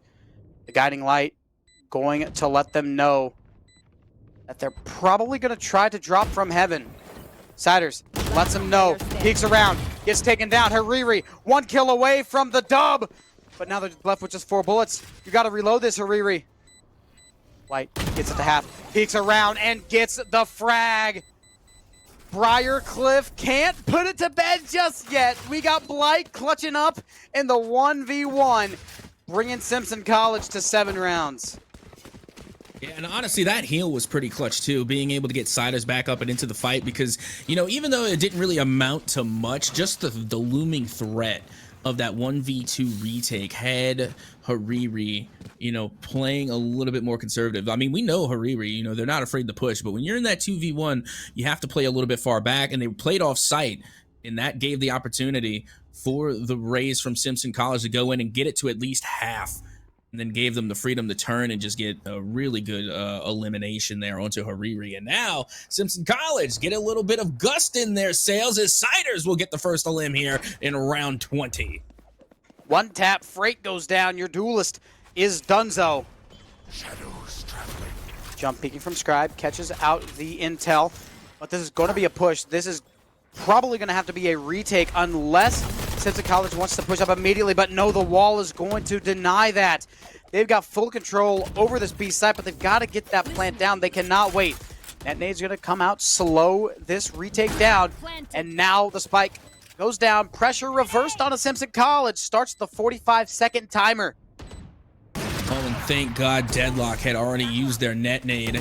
Now Simpson College don't have to worry about it. Can you imagine how insane it would be if they had 2 of those? Oh my goodness. What happened? Hold, what just happened? Tony, completely going insane. We got Milk as well, turning the kill feed entirely red. Everything was going fine, and then it wasn't. 20 rounds, that's all it takes. And I mean, I don't know what happened, but I think Briarcliff just decided to bring out maximum overdrive, turning the entire kill feed red in the span of like 3 seconds. I mean, sometimes you just gotta go all out. Ego peek, swing out, counter strafe, Ferrari peek. In Valorant, sure, why not? It's gonna be Briarcliff taking map 2, 13-7. You know what happened there at the end? I'll tell you what happened. When we saw, you know, Simpson College is going for that retake, they got overconfident because they knew the net nade had been used, so they didn't have to worry about it anymore. And then they had all the confidence in the world, and then they just pushed. And what they didn't know is that you had Tony there in the corner, and they lined up perfectly for Tony. Tony shot straight through all 3, managed to get kill participation on all 3 as well, getting the double elim. And again, even though it's so hard to avoid the lineup, you know, we talk about it all the time. Don't stack. Don't line yourselves up, but that time it was diagonal. It wasn't even a straight lineup. So again, it was just really hard to avoid, and they just walked into Tony, who was there and waiting to capitalize on it. And just like that, BCU walk away with a 2-0 sweep over Simpson College. That they do. And oh man, the net nade. Of course it was the net nade, Cap. Oh my goodness. Fantastic game from Briarcliff. Fantastic games. A whole series went fantastically. Simpson College just not able to keep up. When it got down to the nitty-gritty, and also when it was smooth sailing, it just seemed like Briarcliff was 2-3 steps ahead of them at every corner of the game. And I mean, the scoreline shows it was 13-5 the first time around, 13-7 the second time around. So you don't get that series scoreline by not being better than your opponent by a little bit, or not being a little more prepared than your opponent is what I should say. Oh yeah, they came into this one with the right map knowledge. I mean, they picked Haven, and you know, clearly that was their bread and butter. They played great, but then things got a little bit tricky because then they pick Split, the side of Simpson College. They brought Split to the party. And, that one seems to be a little bit more difficult for a lot of teams. But I got to tell you, the way that we saw BCU acclimate from going to Haven to Split, they still were able to play it fantastically. And even with a deadlock and a chamber, they went double Sentinel on Split. Probably the most unorthodox composition I've seen on Split so far. And then they played it to a T. They played it perfectly.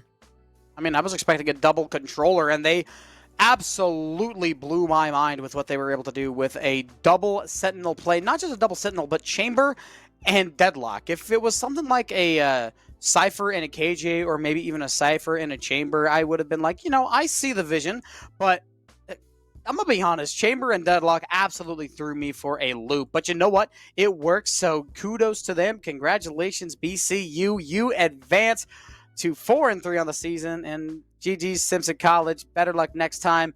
They did not play terribly, but they just were not as prepared. Again, you got to do yourself a little bit of that homework, and now is a perfect opportunity because you get to go back and watch your replays and then come back better. I even said this before we came into this match. Simpson College, they showed up a little bit short last week. They had to come up with some solutions to the tiny little details where they kind of fell short. And you know what? And every time they come out, they do improve. So I think they're going to continue to improve. But for now, it is going to be Briarcliff to come away with the win and now put themselves in the 3rd seed here, and that is a great showing for Briarcliff, getting a massive win today, and now they're neck and neck with Cleveland State. Yeah, they're actually able to sneak past Cleveland State as they have the better round differential, so that is fantastic work from Briarcliff. It was a much-needed dub for them, and Simpson College, they could have tried to stay in the 4th seed, but no, they are going to slip down. And, they're going to slip down a little bit further than what they want to. But you know what? It's all right. It's all right. We got everything done this week. Thank you all for coming and watching. But, unfortunately, that's all. Oh, wait. No. I lied. We have all the Valorant played. Yeah, we have not more Valorant, but we have an interview. So, don't go anywhere too far. We're going to be back in just a few moments with an interview. Who do we got? Do we know? I don't know, but maybe we should keep them waiting. Keep them in suspense as we will see who we are going to pull from BCU for the interview right after this break.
And just like that, we are back with the man himself, BCU Konichi. Hello. Konichi, congratulations on your win. Thank you. Thank you so much. So, got a question for you. How do you feel after? Of course, it was a pretty swift 2-0. Talk with your feelings. You know, I'm definitely happy about the win, but I'm definitely not satisfied. We could have done a lot better this split. Definitely going into the playoffs, we've been practicing a lot of new comps, the deadlock being one of them. It works very well with my playstyle specifically, and just the team itself. We've been practicing a lot against way better teams than these teams in the split, and I think we could have done a lot better even today. Didn't show our best, but yeah, we can continue on, and in playoffs, I think we're going to be a menace as a team. Okay, and I got a couple of things I want to ask you. First of all, on the Haven matchup, again, y'all came with a pretty good composition. It seemed somewhat there along the lines with the meta, but then we got to see the Fade come out there, on the Initiator. Again, that was a great addition. And how do you feel about the Fade being on Haven as composed to somebody or compared to somebody like Sova that we saw coming, from the side of Simpson College? See, I myself am a believer in the jet nerfs that ruin jet on some maps, especially Haven. You can't hit the site as much as you can, and util beats on Haven. It beats.